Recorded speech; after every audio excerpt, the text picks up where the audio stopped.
Welcome to special debate. This is Satish. Maharashtra జార్ఖండ్లో polling ముగిసింది.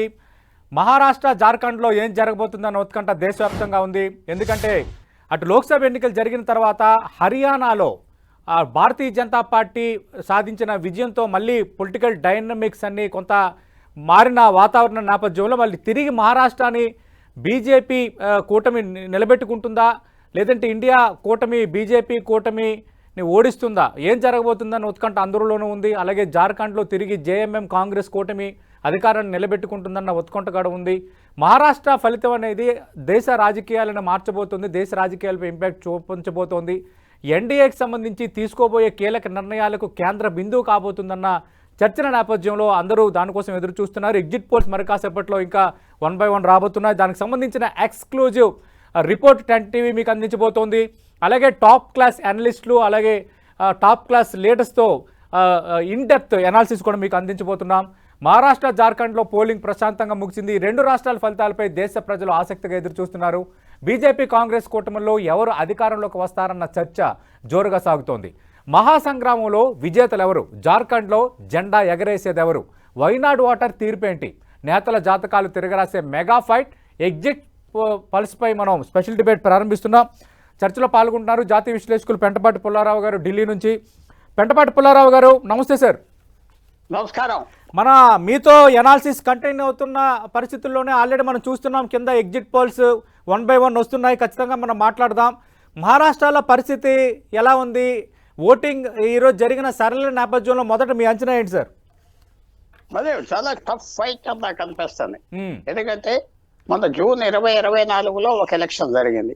అప్పుడు ఇండియా కూటమి కాంగ్రెస్ పార్టీ శరద్ పవార్ కి వాళ్ళకి క్లియర్ విక్టరీ, 31 ఎంపీలు వచ్చారు, వాళ్ళకి 48కి.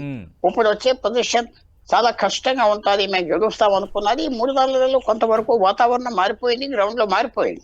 అది మనం మర్చిపోకూడదు. ఇప్పుడు ఎగ్జిట్ పోల్స్ ఏం చెప్పినా 288 నియోజకవర్గాల్లో 288 యుద్ధాలు మహారాష్ట్రలో జరుగుతుంది. ఒక నాగ్పూర్ లో ఉన్న సీటు బాంబేలో ఉన్న సీటుకి సంబంధం లేదు. కులాలేంటి, వ్యవహారాలు ఏంటి. ఆ మహారాష్ట్ర పెద్ద రాష్ట్రం అవటం, 5-6 ఏరియాలు ఉండటం, అవన్నీ చూసుకుంటే ఇది లాస్ట్ మినిట్ వరకు మనం ప్రిడిక్ట్ చేయటం కష్టం, చేయకూడదు అని కూడా నాకు అనిపిస్తుంది. ఎందుకంటే ఎలా తిరుగులు వస్తాయి, ఎలా మార్పులు వస్తాయి మనం చెప్పలేం. 2 కూటమిలే కాదు, ఈ కూటమిలో 2 పార్టీలు విడిపోయి 30-40 సంవత్సరాలు బట్టి ఉన్న పార్టీలు, శివసేన, శరద్ పవార్, ఎన్సీపీ, అవి విడిపోయి పోటీ చేస్తున్నాయి. ఇది కొత్త ఇష్యూ. మన పార్లమెంట్ ఎలక్షన్స్ లో ఇండియా కూటమికి మెజారిటీ 155 సీట్లలో వచ్చి, బీజేపీ కూటమికి 120 చిల్లర్లో వచ్చి. కానీ ఆ లెక్క ఇప్పుడు ఉంటుందా, మార్పు వచ్చిందా, అవన్నీ ప్రశ్నలు ముందరకు వస్తున్నాయి. సో ఎలాంటి ఎగ్జిట్ పోల్స్ వచ్చినా మనం చూసాం. హర్యానా ఎగ్జిట్ పోల్స్ లో అందరూ అక్టోబర్ 1వ తారీఖున కాంగ్రెస్ కి 75 సీట్లు వస్తాయి, 90కి 60 వస్తాయి అన్ని అనుకుంటే రాలేదు కదా. సో అది మనం మర్చిపోకూడదు. ఎగ్జిట్ పోల్స్ ఏంటంటే మనం డిస్కస్ చేయొచ్చు, ట్రెండ్ చూపెడతాది. అలాగే ఈ సత్తా బజార్ అంటారు, ఏంటి గ్యాంబ్లింగ్ చేసే వాళ్ళు అందరూ వచ్చి వస్తాయి, కరెక్ట్ అవ్వచ్చు. ఒక్కోసారి గాలి ఒక వేవ్ ఉన్నదా లేదా, వేవ్ అనేది కనపడట్లేదు మహారాష్ట్రలో. దాన్ని బట్టి టైట్ ఫైట్ అని అనుకోవటం బెటర్. ఎందుకంటే హర్యానా మనం తొందరగా మర్చిపోకూడదు.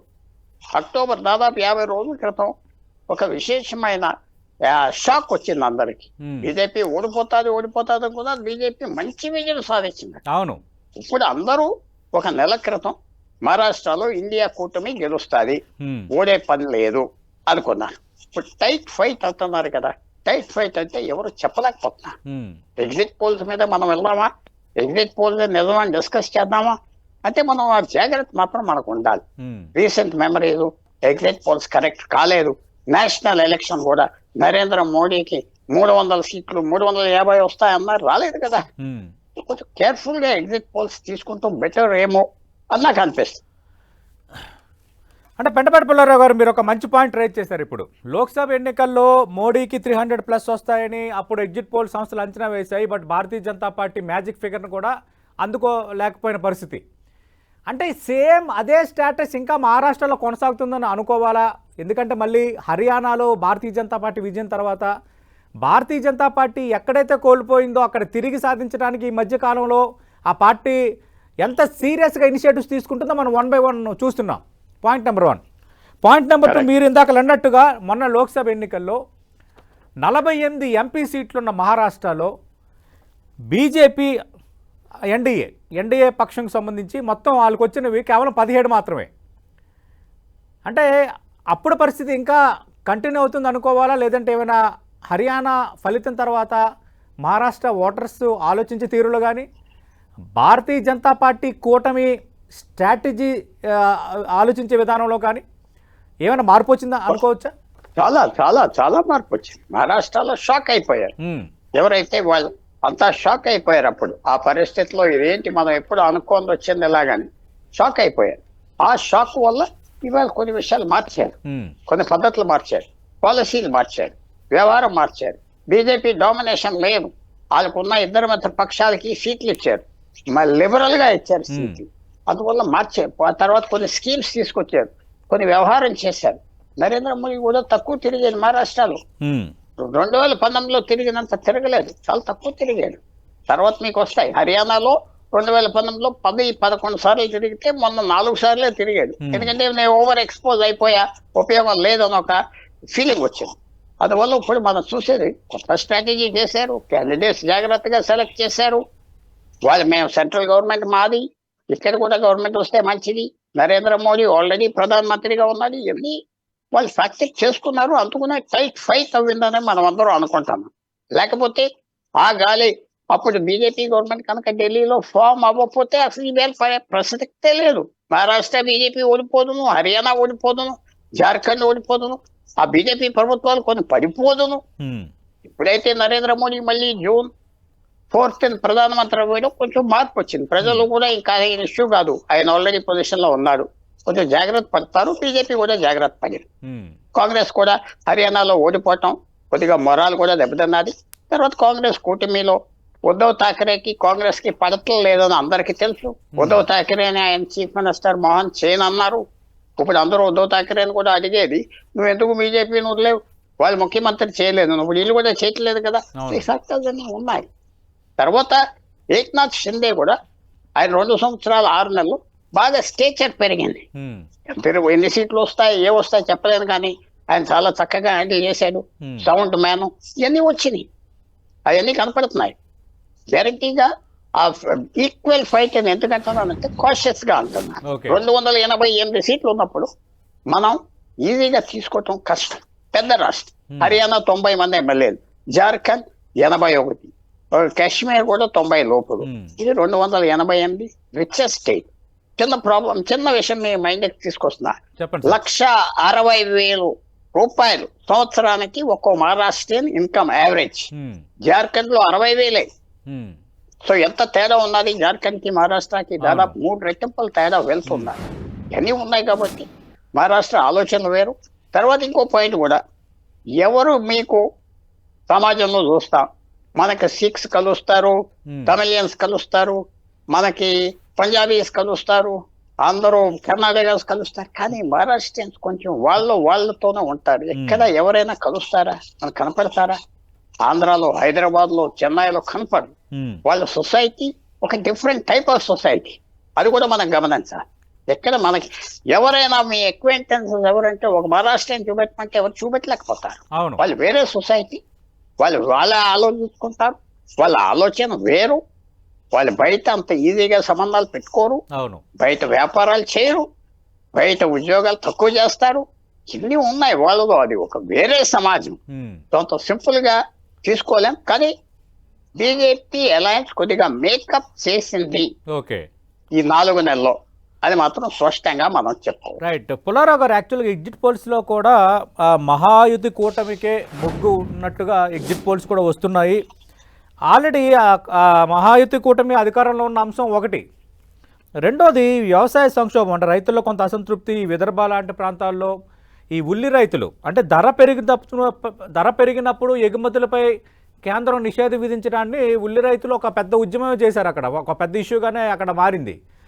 Number 2, Maratha reservations. మనకు తెలుసు, మరాఠా వర్సెస్ అంటే ఓబీసీ, అది కూడా ఒక సెన్సిటివ్ ఇష్యూగా ఉంది.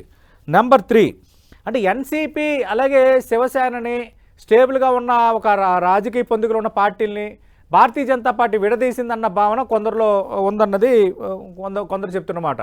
అంటే ఇవేమీ పని చేయలేదంటారా? ఈ ఫ్యాక్టర్స్ ఏమీ పని చేయలేదంటారా? ఈ ఫ్యాక్టర్స్ను కాదని మహాయుతి కూటమి ఏ విధంగా గెయిన్ అయ్యే పరిస్థితికి వచ్చింది? ఒకటి మనం ఏమంటామంటే మీరు ఎలా వచ్చింది, ఉల్లిపాయ రైతులు చాలా అన్హ్యాపీగా ఉన్నారు, సోయాబీన్ రైతులు కోపంగా ఉన్నది, అక్కడ ఎవరో వర్కర్ ఏదో ఊర్లో అన్నాడు. ఇది ఎంత ఐసోలేటెడ్ ఇన్సిడెంట్స్. మనకి ఈవేళ 40-50 సంవత్సరాలకి ఇవాళ తేడా ఏంటంటే టెలివిజన్ కెమెరాస్ మన ఇంట్లోకి అంతా న్యూస్ తీసుకొస్తుంది కాబట్టి అందరూ అలాగే ఆలోచిస్తున్నారు అనుకుంటాం. అందువల్ల అది కరెక్ట్ పిక్చర్ కాదు. జనరల్ గా మీరు చూడవలసింది మహారాష్ట్రలో పాపులారిటీ ఎవరైనా పెద్ద నాయకుడు ఇవాళ మహారాష్ట్రలో లేడు కదా. ఇప్పుడు ఆంధ్రప్రదేశ్ ఇద్దరు ముగ్గురు నాయకులు ఉన్నారు, చంద్రబాబు నాయుడు అనుకోండి, జగన్ అనుకోండి, పవన్ కళ్యాణ్ అనుకోండి. తెలంగాణలో ఇద్దరు ముగ్గురు నాయకులు ఉన్నారు. మహారాష్ట్రలో ఎవరున్నారు? రాష్ట్రం అంతా శరద్ పవార్ అంటారు. శరద్ పవార్ 5 జిల్లాలకు పరిమితి, 40 జిల్లాలో 50 జిల్లాల్లో. ఉద్ధవ్ ఠాకరే బాంబే సిటీ పక్కనున్న తానేకి. అలాగే అజిత్ పవార్ 4-5 జిల్లాలకి. బీజేపీ విదర్భలో ఉన్నది, మళ్ళీ వెస్టర్న్ మహారాష్ట్రలో తక్కువ. సో ఎవడు నాయకుడు, పెద్ద నాయకుడు ఎవరు? శరద్ పవార్ అంత పెద్ద నాయకుడు అయితే 40-50 మంది ఎమ్మెల్యేలతోనే తిరుగుతాడే మొన్న. అందువల్ల ఎవరు పెద్ద లీడర్ లేరా. ఒక కరుణానిధియా, ఒక జయలలిత, ఒక నవీన్ పట్నాయక్, లేకపోతే ఒక కేసీఆర్, ఒక జగన్, చంద్రబాబు, ఎవరు లేరా. సిద్ధరామయ్య, డికేఎస్, యడ్యూరప్ప పేర్లు చెప్పండి, ఎవరు లిమిట్ అయిపోయారు. సో అది బీజేపీ కొద్దిగా అడ్వాంటేజ్ తీసుకుంటాను పూర్తిగా. ఇందాక నేను అనుకున్నది ఏంటంటే వాళ్ళు కూడా రిపేర్ చేసుకున్నారు. June 4th నుంచి రిపేర్ అనే ప్రాజెక్ట్ చేసుకుని వాళ్ళు జాగ్రత్త పడ్డారు, తక్కువ సీట్లు తీసుకున్నారు. ఉదాహరణగా 48 ఎంపీలకి 28-29 తీసుకొని పోటీ చేశారు బీజేపీ. 9 వచ్చింది. 9 అవును, అది తగ్గించారు. ఇంకా మనం ఇలా వెళ్తే మనకు ఓట్లు లేరని ఇప్పుడు సగం తీసుకున్నారు. పూర్వం ఎన్ని పోటీ చేస్తున్నారు అన్నీ చేస్తున్నారు. అజిత్ పవార్ కి అది చాలా కేర్ఫుల్ గా కరెక్షన్ చేసుకున్నా. మరి కరెక్షన్ పనిచేస్తుందా లేకపోతే లేదా, ఆ కోపం ఉన్నదా లేదా బీజేపీ మీద అంటే ఇప్పుడు నరేంద్ర మోడీ క్యాండిడేట్ కాదు కదా, ఏదో రాజ్యాంగం మార్చేస్తాడు 400 సీట్లు ఇస్తే, అది లేదు కదా. మైనారిటీ ఓటర్స్ పార్లమెంట్ ఎలక్షన్ కి ఒక ఉదాహరణ చెప్తా. మాలేగావ్ అని ఒక నియోజకవర్గం ఉన్నది, అది ఒక పార్లమెంట్ కాన్స్టిట్యున్సీలో ఒక 7 సెగ్మెంట్లో ఒకటి. అక్కడ ఇండియా అలయన్స్ కి 1,90,000 ఓట్లు వచ్చినాయి, బీజేపీకి 10,000. ఆ మెజారిటీతో పార్లమెంట్ సీట్ గెలిచేశారు. 10,000-20,000 మెజారిటీ. ఒక అసెంబ్లీ కాన్స్టిట్యున్సీలో 1,70,000 మెజారిటీ వచ్చింది. ఇప్పుడు అది పనిచేయదు కదా. ఇక్కడ ఆ 1,70,000 అక్కడికే వస్తాయి, అయిపోతుంది. సో అసెంబ్లీ ఎలక్షన్ వచ్చేటప్పటికి వేరేగా ఉంటుంది, పార్లమెంట్ కి వేరేగా ఉంటుంది. సో ఇదంతా బీజేపీకి బెనిఫిట్ చూపెట్టాలి. మనం రిపేర్ చేసుకున్నారు, నరేంద్ర మోడీ ఉన్నాడు, ఎన్నో ఈ తప్పులు చిన్న చేస్తుంది. సో అది మనం ఎక్స్పెక్ట్ చేయొచ్చు. కానీ నేను ఎప్పుడు మీకు అందరికీ మనం ఆలోచించవలసిన ఏంటంటే, ఎగ్జిట్ పోల్స్ మన హర్యానాలో తప్పు చెప్పారు, మన Lok Sabha parliament election June 2024 sir. నేను ఇప్పుడు నెక్స్ట్ అదే అడగబోతున్నాను. గత మహారాష్ట్ర ఎన్నికల్లో కూడా ప్రముఖ జాతీయ మీడియా సంస్థలు కూడా బోల్తా పడ్డాయి లాస్ట్ టైము. ఖచ్చితంగా వాటిపైన కూడా మనం మాట్లాడదాం. అయితే పీపుల్స్ పల్స్ సంస్థ, ప్రముఖ సర్వే సంస్థ ఆల్రెడీ మహారాష్ట్ర జార్ఖండ్లపై ఎగ్జిట్ పోల్స్ నిర్వహించింది. మనతో అటు మా ఢిల్లీ రిపోర్టర్ గోపితో పాటు ఉన్నారు senior journalist psephologist Dilip Reddy గారు. దిలీప్ రెడ్డి గారితో మాట్లాడే ప్రయత్నం చేద్దాం. దిలీప్ రెడ్డి గారు నమస్తే సార్.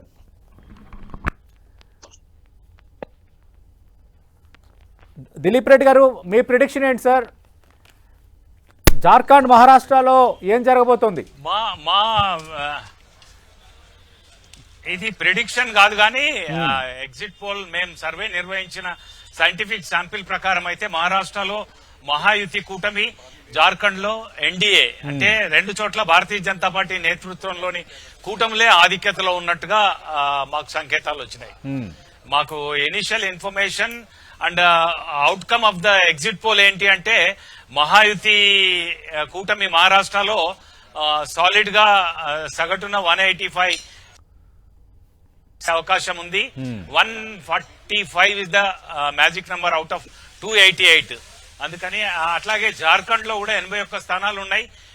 41 స్థానాలు వస్తే సింపుల్ మెజారిటీ ఫామ్ చేయడానికి అవకాశం ఉంటుంది. కానీ భారతీయ జనతా పార్టీ తనంత తానుగానే 42 నుంచి 46 స్థానాలు గెలిచే అవకాశం, కూటమిగా అయితే సగటున 48 స్థానాలు గెలిచే అవకాశం ఉంది అని రెండు చోట్ల కూడా భారతీయ జనతా పార్టీ నేతృత్వంలోని అటు మహాయుతి ఇటు ఎన్డీవీ కూటములు రెండు రాష్ట్రాల్లో కూడా ఆధిక్యత సాధించే అవకాశం కనిపిస్తుంది.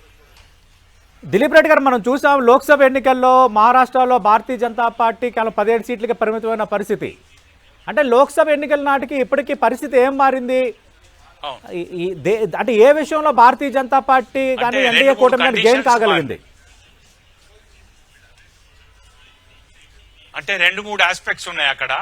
Most of the significant point out of that ప్రధానమైన అంశం ఏంటి అంటే 2024 మేలో జరిగిన పార్లమెంట్ ఎలక్షన్స్ లో నేషనల్ ఇష్యూసే ఫోకస్ అయినాయి. మోదీ వర్సెస్ రాహుల్ అనే ఒక కైనేజ్ ప్రచారంలో ఉండింది. ప్లస్ గా వాళ్ళకి 400 అబ్కీ బార్ 400 పార్ అని వాళ్ళు ప్రచారం చేసిన దానికి ఒకవేళ వాళ్ళకి అంత సాలిడ్ మెజారిటీ ఇస్తే రాజ్యాంగాన్ని మారుస్తారని, రిజర్వేషన్స్ పోతాయని ఇట్లా కొంత క్యాంపెయిన్ జరిగింది. ఆ ఇష్యూస్ వల్ల అక్కడ ఎంవీఏ కూటమి ఆధిక్యత సాధించింది. కానీ మీరు గమనించాల్సిన ఇంపార్టెంట్ ఆస్పెక్ట్ ఏంటంటే 48లో 30 స్థానాలు మహావికాస్ అఘాడీకి, 17 స్థానాలు మాత్రమే మహాయుతికి వచ్చిన vote share percentage was very keen. 43.57 వాళ్ళకుంటే 43.46 అంటే ఓన్లీ 0.16 వేరియేషన్ ఉంది. ఇద్దరికి 43 point something fraction vote share equal గా వచ్చింది. కానీ ఆ తర్వాత జరిగిన పరిణామాల్లో ఈసారి ఎలక్షన్స్ ఎక్కువ లోకల్ ఇష్యూస్ మీద జరిగినాయి.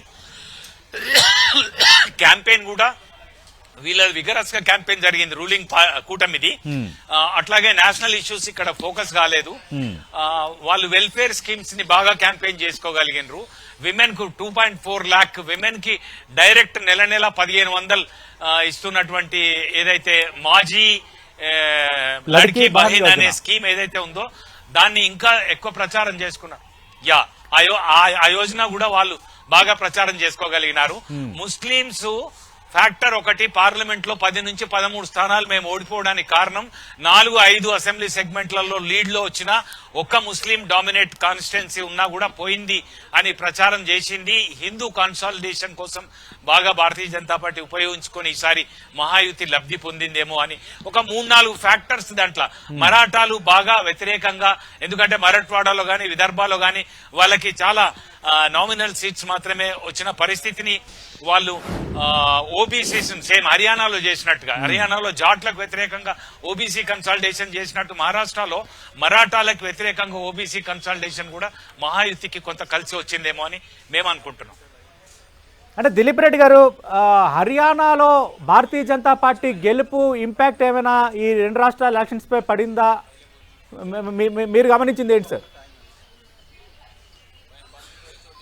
నేను హర్యానా ఫలితం ప్రభావం మహారాష్ట్ర పడింది అని నేను అనను. కానీ హర్యానా లాంటి వాతావరణమే మహారాష్ట్రలో కూడా పనిచేసింది. అంటే కాంగ్రెస్ అంత క్రియాశీలంగా పనిచేయకపోవడం, కొత్త హోప్ క్రియేట్ చేయలేకపోవడం, at the same time BJP meticulous గా, ఇప్పుడు ఫర్ ఎగ్జాంపుల్ ఆర్ఎస్ఎస్ ఉందనుకోండి, ఆర్ఎస్ఎస్ మేలో జరిగిన 2024 పార్లమెంట్ ఎలక్షన్స్ లో సరిగా ఇష్టపూర్వకంగా పనిచేయలేదని ఆ ఫలితాలు చూసిన తర్వాత ఆ ఎలక్షన్ అయిపోయిన వెంటనే జూన్ నుంచే చాలా విగరస్ గా ఆర్ఎస్ఎస్ గ్రౌండ్ లో పనిచేసింది అసెంబ్లీ ఎలక్షన్స్ కోసమని. ఇట్లా కొన్ని ఫ్యాక్టర్స్ ఏవి కాంగ్రెస్ కూటమి మహావికాస్ అఘాడీ కూటమికి వ్యతిరేకంగాను, మహాయుతి బీజేపీ నేతృత్వంలోని కూటమికి అనుకూలంగా పనిచేసిన వాతావరణం హర్యానాను ప్రతిబింబించింది. అక్కడ కూడా 0 నుంచి 5 పార్లమెంట్ సీట్లు తెచ్చుకొని 50% హర్యానా అచీవ్ అయి దాదాపు 17-18 సర్వే సంస్థలు దేశవ్యాప్తంగా కాంగ్రెస్ కే అనుకూల వాతావరణం ఉందన్న హర్యానాలో కూడా కాంగ్రెస్ ఓడిపోయింది. అట్లాగే ఒక 2 months స్ట్రెచ్ లో మహావికాస్ అఘాడీ వెనుకబడి మహాయుతి ముందుకెళ్లిందేమో అని నా అబ్జర్వేషన్. అంటే దిలీప్ రెడ్డి గారు, అటు ఉల్లి రైతులు విదర్భాలో చేసిన ఆందోళన అంశం కానీ, మరాఠా రిజర్వేషన్స్, అలాగే ఎన్సీపీ శివసేనని భారతీయ జనతా పార్టీ చీల్చింది, ఇలాంటి ఫ్యాక్టరీస్ ఏమి ఓటర్లపై పనిచేయలేదా? పూర్తిగా పనిచేయలేదని మనం అనలేము. కానీ ఓట్లను సీట్లని గెలిపించేటంత ప్రభావితం చేయలేదు అని మాత్రం మనం అనుకోవచ్చు. ఇంకొకటి మీరు ఇప్పుడు చెప్పినట్టుగానే 2-3 ఫ్యాక్టర్స్ ఉన్నాయి కదా, రైతుల ఇష్యూ కానివ్వండి, ఓట్లు రెండు పార్టీలు చీల్చిన ఇష్యూ 2024 మే పార్లమెంట్ ఎలక్షన్స్ కే ప్రధాన ముద్దగా ఉండింది, మెయిన్ కంటెన్షన్ గా ఉండింది. కానీ ఇండియన్ ఓటర్ ప్యాటర్న్ చూసినట్టయితే ఒక ఇష్యూ మీద ఒకసారే పనిష్ చేస్తారు వాళ్ళు. మహాయుతి కూటమిని ఒకసారి పనిష్ చేసినారు పార్లమెంట్ ఎలక్షన్స్ లో, కానీ consecutive 2 times on single issue punish చేసే మనస్తత్వం భారత ఓటర్లకు లేదు. ఒకసారి వాళ్ళని ఓడగొట్టినాం కదా, ఆ కోపం, ఆ యాంగర్ తీరిపోతుంది. ఇప్పుడు వేరే అంశాలు ఫ్యాక్టర్స్ ముందుకు వచ్చినాయి గనక ఇట్లా ఉంటాయేమో ఫలితాలు అనేది ఒక అంచనా. అంటే జార్ఖండ్ లో ఎన్డీఏ కూటమికి మొగ్గు కనిపించడానికి దారితీసిన పరిస్థితులు ఏంటి సార్? అక్కడ ప్రభుత్వ వ్యతిరేకత ఉంది. ప్రభుత్వ వ్యతిరేకతని భారతీయ జనతా పార్టీ బాగా ఎన్కాష్ చేసుకుంది. పైగా మీరు మొత్తం జార్ఖండ్ హిస్టరీ కనుక మీరు చూసినట్టయితే లాస్ట్ 25 years లో most of the time they are in rule BJP. Last time కొన్ని సోషల్ ఈక్వేషన్స్, సోషల్ ఇంజనీరింగ్ సరిగ్గా చేయకపోవడం, నాన్ ట్రైబ్ సీఎం ని పెట్టడం, ఇట్లాంటి కొన్ని వాళ్ళు దెబ్బతిన్నారు. వాటిని సరి చేసుకోవడానికి మళ్ళీ ట్రైబ్ లీడర్స్ ని ముందుకు తీసుకురావడం, మరాఠీని ముందుకు తీసుకురావడం, ముండాన్ ముందుకు తీసుకురావడం, ఇట్లా వాళ్ళు కొన్ని దిద్దుబాటు చర్యలు బాగా ఎఫెక్టివ్ గా చేయడం కూడా భారతీయ జనతా పార్టీ కూటమికి అనుకూలించింది. వాళ్ళు కుర్మీలో కొంత వెయిటేజ్ ఉన్నటువంటి ఏజేఎస్యు స్టూడెంట్ యూనియన్ ని కలుపుకొని భారతీయ జనతా పార్టీ చాలా ముందుగానే సీట్ల ఒప్పందం చేసుకొని ముందుకు వెళ్లడం కూడా వాళ్ళకు అనుకూలించిందేమో. ప్రభుత్వ వ్యతిరేకత వీళ్ళకు బాగా వ్యతిరేకంగా పనిచేసి జేఎంఎం అండ్ కాంగ్రెస్ కూటమికి వాతావరణం అనుకూలించలేదేమో అన్నది మా అబ్జర్వేషన్. అంటే దిలీప్ రెడ్డి గారు, మీరు గమనించింది ఏంటి సార్? అంటే హర్యానా ఫలితంతోనైనా కాంగ్రెస్లో మార్పు రాలేదా? బయటికి మాత్రం చూస్తే నేతల ప్రచారాలు, హడావుడి, హంగామా ఎక్కువగానే కనిపించింది. ఎక్కడ ఇండియా కూటమి ఫెయిల్ అయినట్టుగా మనం చూడాలి మహారాష్ట్రకు సంబంధించి? అంటే మెటిక్యులస్ క్యాంపెయిన్ అండ్ ఆపరేషన్స్ అంత ప్రభావవంతంగా మహారాష్ట్రలో గాని జార్ఖండ్ లో గాని జరగలేదు. మీరు హర్యానాలో చూశారు. హర్యానాలో అంత సానుకూలమైన వాతావరణం 1-2 నెలల పాటు వాళ్ళకి అనుకూలంగా ఉన్నా మీరు గమనిస్తే హర్యానాలో పోలింగ్ జరిగిన రోజు ముఖ్యమంత్రి సీట్ కోసం 3 నాయకులు పోటీ పడుతున్నారు అనేది ఆల్మోస్ట్ 80 to 90% ఆఫ్ మీడియాలో పోలింగ్ రోజు వచ్చిన వార్త, పేజ్ 1 వార్త. ఎవరు షెల్జా గాని, సుర్జేవాలా గాని, హుడా గాని ముఖ్యమంత్రి పదవి కోసం కీచులాడుతున్నారని. అట్లా ఇప్పుడు విదర్భ లాంటి ఏరియాలో ఎక్కడైతే పీపుల్ సఫరింగ్స్ ఉన్నాయో అక్కడికి కాంగ్రెస్ పోయి కొత్త హోప్ క్రియేట్ చేసే పరిస్థితి. అవుట్ ఆఫ్ 288 101 కంటెస్ట్ చేసిన కాంగ్రెస్ క్యాంపెయినే వీక్ గా ఉంది మహారాష్ట్రలో. ఇంకా శరద్ పవార్, ఉద్దవ్ ఠాక్రే కొంచెం బెటర్ గా క్యాంపెయిన్ చేసినారు. కానీ కాంగ్రెస్ క్యాంపెయిన్ గానీ, కాంగ్రెస్ సీట్ల అంగీకారం గానీ, అది పార్లమెంట్ లో జరిగినంత సుహృద్భావంగా కూడా సీట్ల సర్దుబాటు అనేది జరగలేదు. కాంగ్రెస్ కి అనుకూలమైన చాలా సీట్లలో NCP Sharad Pawar group dominate చేసి వాటిని తీసేసుకుంది. కనుక వాళ్ళ విక్టరీ, వాళ్ళ సక్సెస్ రేట్ ఎక్కువ ఉండడానికి ఆస్కారం ఉంది అనేది కూడా ఒక టాక్ మహారాష్ట్రలో వినిపిస్తారు. మనం చూస్తున్న మహారాష్ట్ర, జార్ఖండ్ సంబంధించిన ఎగ్జిట్ పోల్స్ వస్తున్నాయి. దాదాపు ఎగ్జిట్ పోల్స్ చేసిన సంస్థలు అన్ని ఎన్డీఏ కూటమికే మొగ్గు చూపిస్తున్నాయి. మరి అదే నిజం కాబోతుందా? ఎందుకు ఇండియా కూటమి అటు జార్ఖండ్లో ఉన్న అధికారాన్ని నిలబెట్టుకోలేకపోయింది? అలాగే మహారాష్ట్రలో ఖచ్చితంగా మహాయుతి కూటమికి మేము బ్రేక్ వేస్తామన్న అంశాన్ని ఎందుకు గట్టిగా నిలబెట్టుకోలేకపోతుందన్న అంశాలు మనం మాట్లాడబోతున్నాం. ఇప్పటి వరకు మన చేతిలో ఉన్న కొన్ని సర్వేలకు సంబంధించిన వివరాలు చూస్తే పీమార్క్ సర్వే ఎన్డీఏకి 137 నుంచి 157 రావచ్చని చెప్పింది. మహారాష్ట్రకు సంబంధించి మహారాష్ట్రలో మొత్తం 288 అసెంబ్లీ స్థానాలు ఉంటే 145 అంటే 145 is the magic figure. India కూటమికి 126 నుంచి 146 రావచ్చు, అదర్స్ 2 నుంచి 8 అంటున్నారు. అలాగే మ్యాట్రిజ్ ఎన్డీఏ కూటమికే మొగ్గు చూపుతోంది, 150 నుంచి 170 రావచ్చని మ్యాట్రిజ్ సంస్థ చెప్తోంది. ఇండియా కూటమి 110 నుంచి 130, అదర్స్ 8 నుంచి 10 సీట్లకు పరిమితం కావచ్చని ఎగ్జిట్ పోల్ అంచనా వేస్తోంది. ఇక పీపుల్స్ పల్స్ సంస్థ ఎగ్జిట్ పోల్ మనం చూస్తే ఎన్డీఏకు హైయెస్ట్ అంటే 175 to 195 అంటే మ్యాజిక్ ఫిగర్ కంటే 30 సీట్లు అదనంగా వచ్చే అవకాశం ఉంది అంటూ పీపుల్స్ పల్స్ అంచనా వేస్తోంది. ఇండియా కూటమి 85 నుంచి 112కే పరిమితమయ్యే సూచనలు ఉన్నాయనేది ఆ సంస్థ అంచనా. ఇక CNN News 18 ఎన్డీఏకి 154 అంటే మ్యాజిక్ ఫిగర్ కంటే 9 సీట్లు అదనంగా రావచ్చని అంచనా వేస్తోంది. బట్ ఇండియా కూటమికి 128 సీట్లు రావచ్చు. అదర్స్ 6 స్థానాల్లో గెలిచే ఛాన్స్ ఉందని CNN News 18 అంచనా వేస్తోంది. ఇక కేకే సర్వే మనకు తెలుసు, ఆంధ్రప్రదేశ్ ఎన్నికల్లో సెన్సేషన్ సృష్టించిన కేకే సర్వేకి సంబంధించి ఎన్డీఏ కూటమికి కేకే సర్వే చాలా మ్యాసివ్ ఫిగర్ ఇచ్చేసింది. 225 అంటే 288 అసెంబ్లీ స్థానాలు ఉన్న మహారాష్ట్రలో 225 స్థానాలు ఎన్డీఏ కూటమికి రాబోతుంది. అంటే ఒక మ్యాసివ్ విక్టరీ సాధించబోతుందని కేకే సర్వే అంచనా వేస్తోంది. ఇండియా కూటమి కేవలం 56కే పరిమితం కావచ్చని చెప్తోంది. ఇక చాణక్య స్ట్రాటజీస్లో ఎన్డీఏ కూటమికే మొగ్గు కనిపిస్తోంది. నిజంగా మరి ఎగ్జిట్ పోల్స్ అంచనాలు ఎగ్జాక్ట్గా రాబోతున్నాయా, లేదంటే సెన్సేషన్ ఏమైనా జరగబోతుందా? ఎందుకంటే హర్యానా విషయంలో చూసాం, మెజార్టీ సంస్థలు కాంగ్రెస్కి ఎడ్జ్ ఇచ్చిన నేపథ్యంలో అక్కడ భారతీయ జనతా పార్టీ విజయం సాధించిన పరిస్థితి కూడా చూసాము. బట్ మరి మహారాష్ట్ర, జార్ఖండ్లో అలాంటి అద్భుతమైన జరుగుతుందా, లేదంటే ఇదే ఎగ్జిట్ పోల్ నిజం కాబోతుందా? అన్ని అంశాలు మాట్లాడబోతున్నాం. మనతో పాటు 10 TV స్టూడియోలో ఉన్నారు ప్రముఖ విశ్లేషకులు తెలకపల్లి రవి గారు, అలాగే డిబేట్లో జాయిన్ అవుతున్నారు కాంగ్రెస్ పక్షాన ఆ పార్టీ నేత దేవరకద్ర శాసనసభ్యులు, మహారాష్ట్ర ఎన్నికల్లో ప్రత్యేకంగా చాలా రోజులు నియోజకవర్గాలకు సంబంధించి సమన్వయకర్తగా పరిశీలకుడిగా పనిచేసిన మధుసూదన్ రెడ్డి గారు, మరి కాసేపట్లో బీజేపీ నుంచి ఆ పార్టీ నేత ప్రకాష్ రెడ్డి గారు డిబేట్లో జాయిన్ కాబోతున్నారు. తెలకపల్లి రవి గారు, మీ అంచనా ఏంటి సార్? మహారాష్ట్ర ఎగ్జిట్ పోల్స్ అలాగే జార్ఖండ్ ఎగ్జిట్ పోల్స్లో మళ్ళీ ఇప్పుడు ఎన్డీఏకే మొగ్గు కనిపిస్తోంది. ఎందుకంటే మన లోక్సభ ఎన్నికల్లో 240 సీట్లు వచ్చిన తర్వాత ఇక మోడీ ప్రభ తగ్గుతోంది, మిగతా పక్షాలు సహాయం లేకపోతే ఇంక గెలిచే వాతావరణం లేదు, కన్ను అంటారు కదా లట్టుపోయి ఇంకా గెలిచారన్న ఒక వాతావరణం క్రియేట్ అయింది. బట్ వేరేజ్ హర్యానాలో భారతీయ జనతా పార్టీ గెలిచిన తర్వాత కొంత వాళ్ళ ఊపు కనిపించింది. దాని ఇంపాక్ట్ ఏమైనా ఉందా, లేదంటే ఇండియా కూటమి వైఫల్యం ఏమైనా ఉందా? ఫైనల్లీ ఎగ్జిట్ పోల్స్ ఎగ్జాక్ట్గా నిజమవుతాయన్న అంచనా మీకుందా? మొత్తం మీద మొన్న ఆంధ్రప్రదేశ్తో సహా, ఆ తర్వాత హర్యానాతో సహా, వీటి తర్వాత ఎగ్జిట్ పోల్స్ మీద గతంలో ఉన్నంత క్రేజ్ తగ్గిందని చెప్పాలి మనం. వాళ్ళు కూడా అంత క్లెయిమ్ చేసుకోలేదు. వీటికంటే ముఖ్యంగా లోక్సభలో 400 సీట్స్ అన్నది కాస్త 200 సీట్స్ దగ్గర ఆగిపోవడంతో ఎగ్జిట్ పోల్స్, సర్వేలు వీటికి సంబంధించిన ప్రభ కొంచెం తగ్గింది, అందులో సందేహం లేదు. కానీ మహారాష్ట్రకు వచ్చేసరికి ఎవరు బల్లగుద్ది ఇండియా కూటమే గెలుస్తుంది, లేకపోతే అక్కడ లోకల్గా మహావికాస్ అగాధి గెలుస్తుంది అన్న పద్ధతిలో చెప్పలేదు. ఈవెన్ నేను కూడా చెప్పలేదు. ఎందుకంటే చాలా హోరాహోరీగా పోటాపోటీగా కనిపించింది. మీరు మాట అన్నారు కదా, ఒంటరిగా గెలవలేదు, ఇతరుల మీద ఆధారపడని. ఆ పరిస్థితికి 100కి 100 ప్రతిబింబం ఏదైనా ఉంటే మహారాష్ట్ర. అక్కడ ప్రతి 2 పార్టీలను కూడా 2 ముక్కలు చేసి, ఆ 2 ముక్కల్లో ఒక ముక్క ఇటు ఒక ముక్క అటు. సో సహజంగా ఇప్పుడు ఏమవుతుందంటే, ఇప్పుడు ఇలా మహారాష్ట్ర మీద ఆశ ఉండడానికి ఒక కారణం, లోక్సభ ఎన్నికల్లో 30 స్థానాలు తీసుకొని వచ్చి జాతీయ స్థాయిలో ఫలితాలు మారడానికి కారణమైన ఒక కీలక రాష్ట్రం మహారాష్ట్ర. ఉత్తరప్రదేశ్ తర్వాత ఇంకోటి తర్వాత తమిళనాడు, ఈ రాష్ట్రాలు.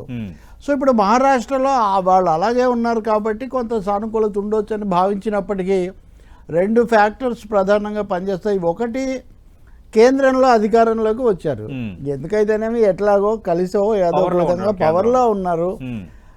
రెండవదండి, మహారాష్ట్ర రాజకీయాల్లో బీజేపీ బిగ్గెస్ట్ పార్టీ. శివసేనతో పెట్టిన రాజకీయాలు ఎత్తులు పై ఎత్తుల్లో BJP emerge as the major player. So గత 2-3 ఎన్నికల్లో కూడా వాళ్లకు 100కు పైన స్థానాలు వస్తున్నాయి. కాంగ్రెస్ పార్టీ 100 స్థానాలకు దగ్గర వచ్చింది, 1990 తర్వాత రాలేదు. వాళ్ళు అంతకంతకు కూడా తగ్గుతూ వస్తున్నారు. సో ఈ పరిస్థితుల్లో 3 పార్టీలు కలిసి ప్రభుత్వం ఏర్పాటు చేసి, ఇంకోటి కూడా ఈ కూటమికి సపోర్ట్ ఎక్కడి నుంచి వచ్చింది అంటే, శివసేన అనేది బీజేపీతో కలిసి పోటీ చేసిన శివసేన బయటికి రావటం, అది మంచి విషయమే అప్పుడు ఆ పరిణామం. కానీ అదే సమయంలో సొంత బలం లేకపోవటం, శివసేన లాగే ఇది కూడా చీలిపోవటం. ఇప్పుడు శివసేన 2 వర్గాలు తీసుకుంటే కనుక, ఆ వర్గం ఆడు ముఖ్యమంత్రిగా ఉన్నాడు, చాలా కాలంగా ఉన్నాడు.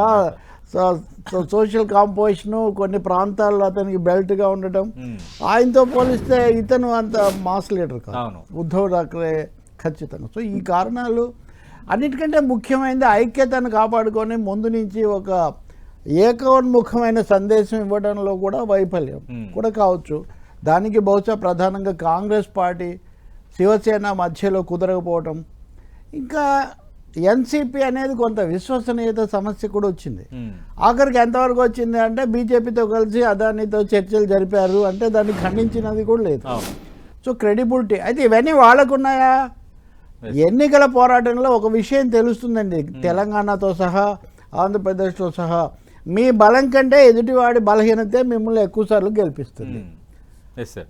సో ఎప్పుడైతే మహావికాస్ అగాధిలో ఈ లొసుగులు ఇవన్నీ కూడా వచ్చాయో తప్పనిసరిగా అది వాళ్ళకి మేలు చేసినట్టుగా ఉంది. ఇంకా అధికార దుర్వినియోగాలు, ఎత్తుగడలు, కుల మత బటేంగేతో పటేంగే ఇలాంటివన్నీ చాలా స్లోగన్స్ ఇవన్నీ కూడా ఉపయోగపడి ఉండొచ్చు. అందువల్ల హర్యానాలో కూడా దెబ్బతిని ఉండటం. నేను అనుకున్నాను హర్యానాలో దెబ్బతిన్న తర్వాత ఇక్కడ మరింత పకడ్బందీగా యూనిఫైడ్గా వెళ్తారు అనుకున్నాం, కానీ అది జరగలేదు. ఇక్కడ 30 కాంగ్రెస్ మధ్య కూడా కొన్ని గ్యాప్స్ వాళ్ళిద్దరి మధ్య ఉండటమే 30 వచ్చాయి కాబట్టి మనం రావటం దాదాపు ఖాయం అనే పద్ధతిలో వాళ్ళు వ్యవహరించడం వల్ల కూడా, రెండోది శరద్ పవార్ యొక్క పట్టు కొంత సన్నగిల్లటం, వీటన్నిటి వల్ల కూడా ఈ కారణం ఉంది. ఇంకొకటి అప్పుడు కూడా 30 స్థానాలు వచ్చినప్పటికీ అసెంబ్లీకి వచ్చేసరికి తేడా 20 స్థానాలే ఉన్నాయి. If you go to assembly segments that is only 27 are so. So 27లో 15 అటు ఇటు అయితే కూడా మారిపోయే పరిస్థితి ఉంటుంది కదా. All these factors are there. Maharashtra రాజకీయాలు చాలా కాలం వోలటైల్గా ఉన్నాయి. దానికి ముఖ్యమైన కారణం అది శివసేన అనేది 2 ముక్కలు అవ్వటము, దానికి ఒక క్యారెక్టర్. అంటే బాల్ ఠాకరే ఉన్నప్పటి శివసేన, ఇప్పుడు శివసేన, ఈ రెండింటిని పోల్చుకుంటే చాలా తేడా. మరి వాళ్ళు రేపు వెళ్ళి అందులో కలిసిపోతారేమో కూడా.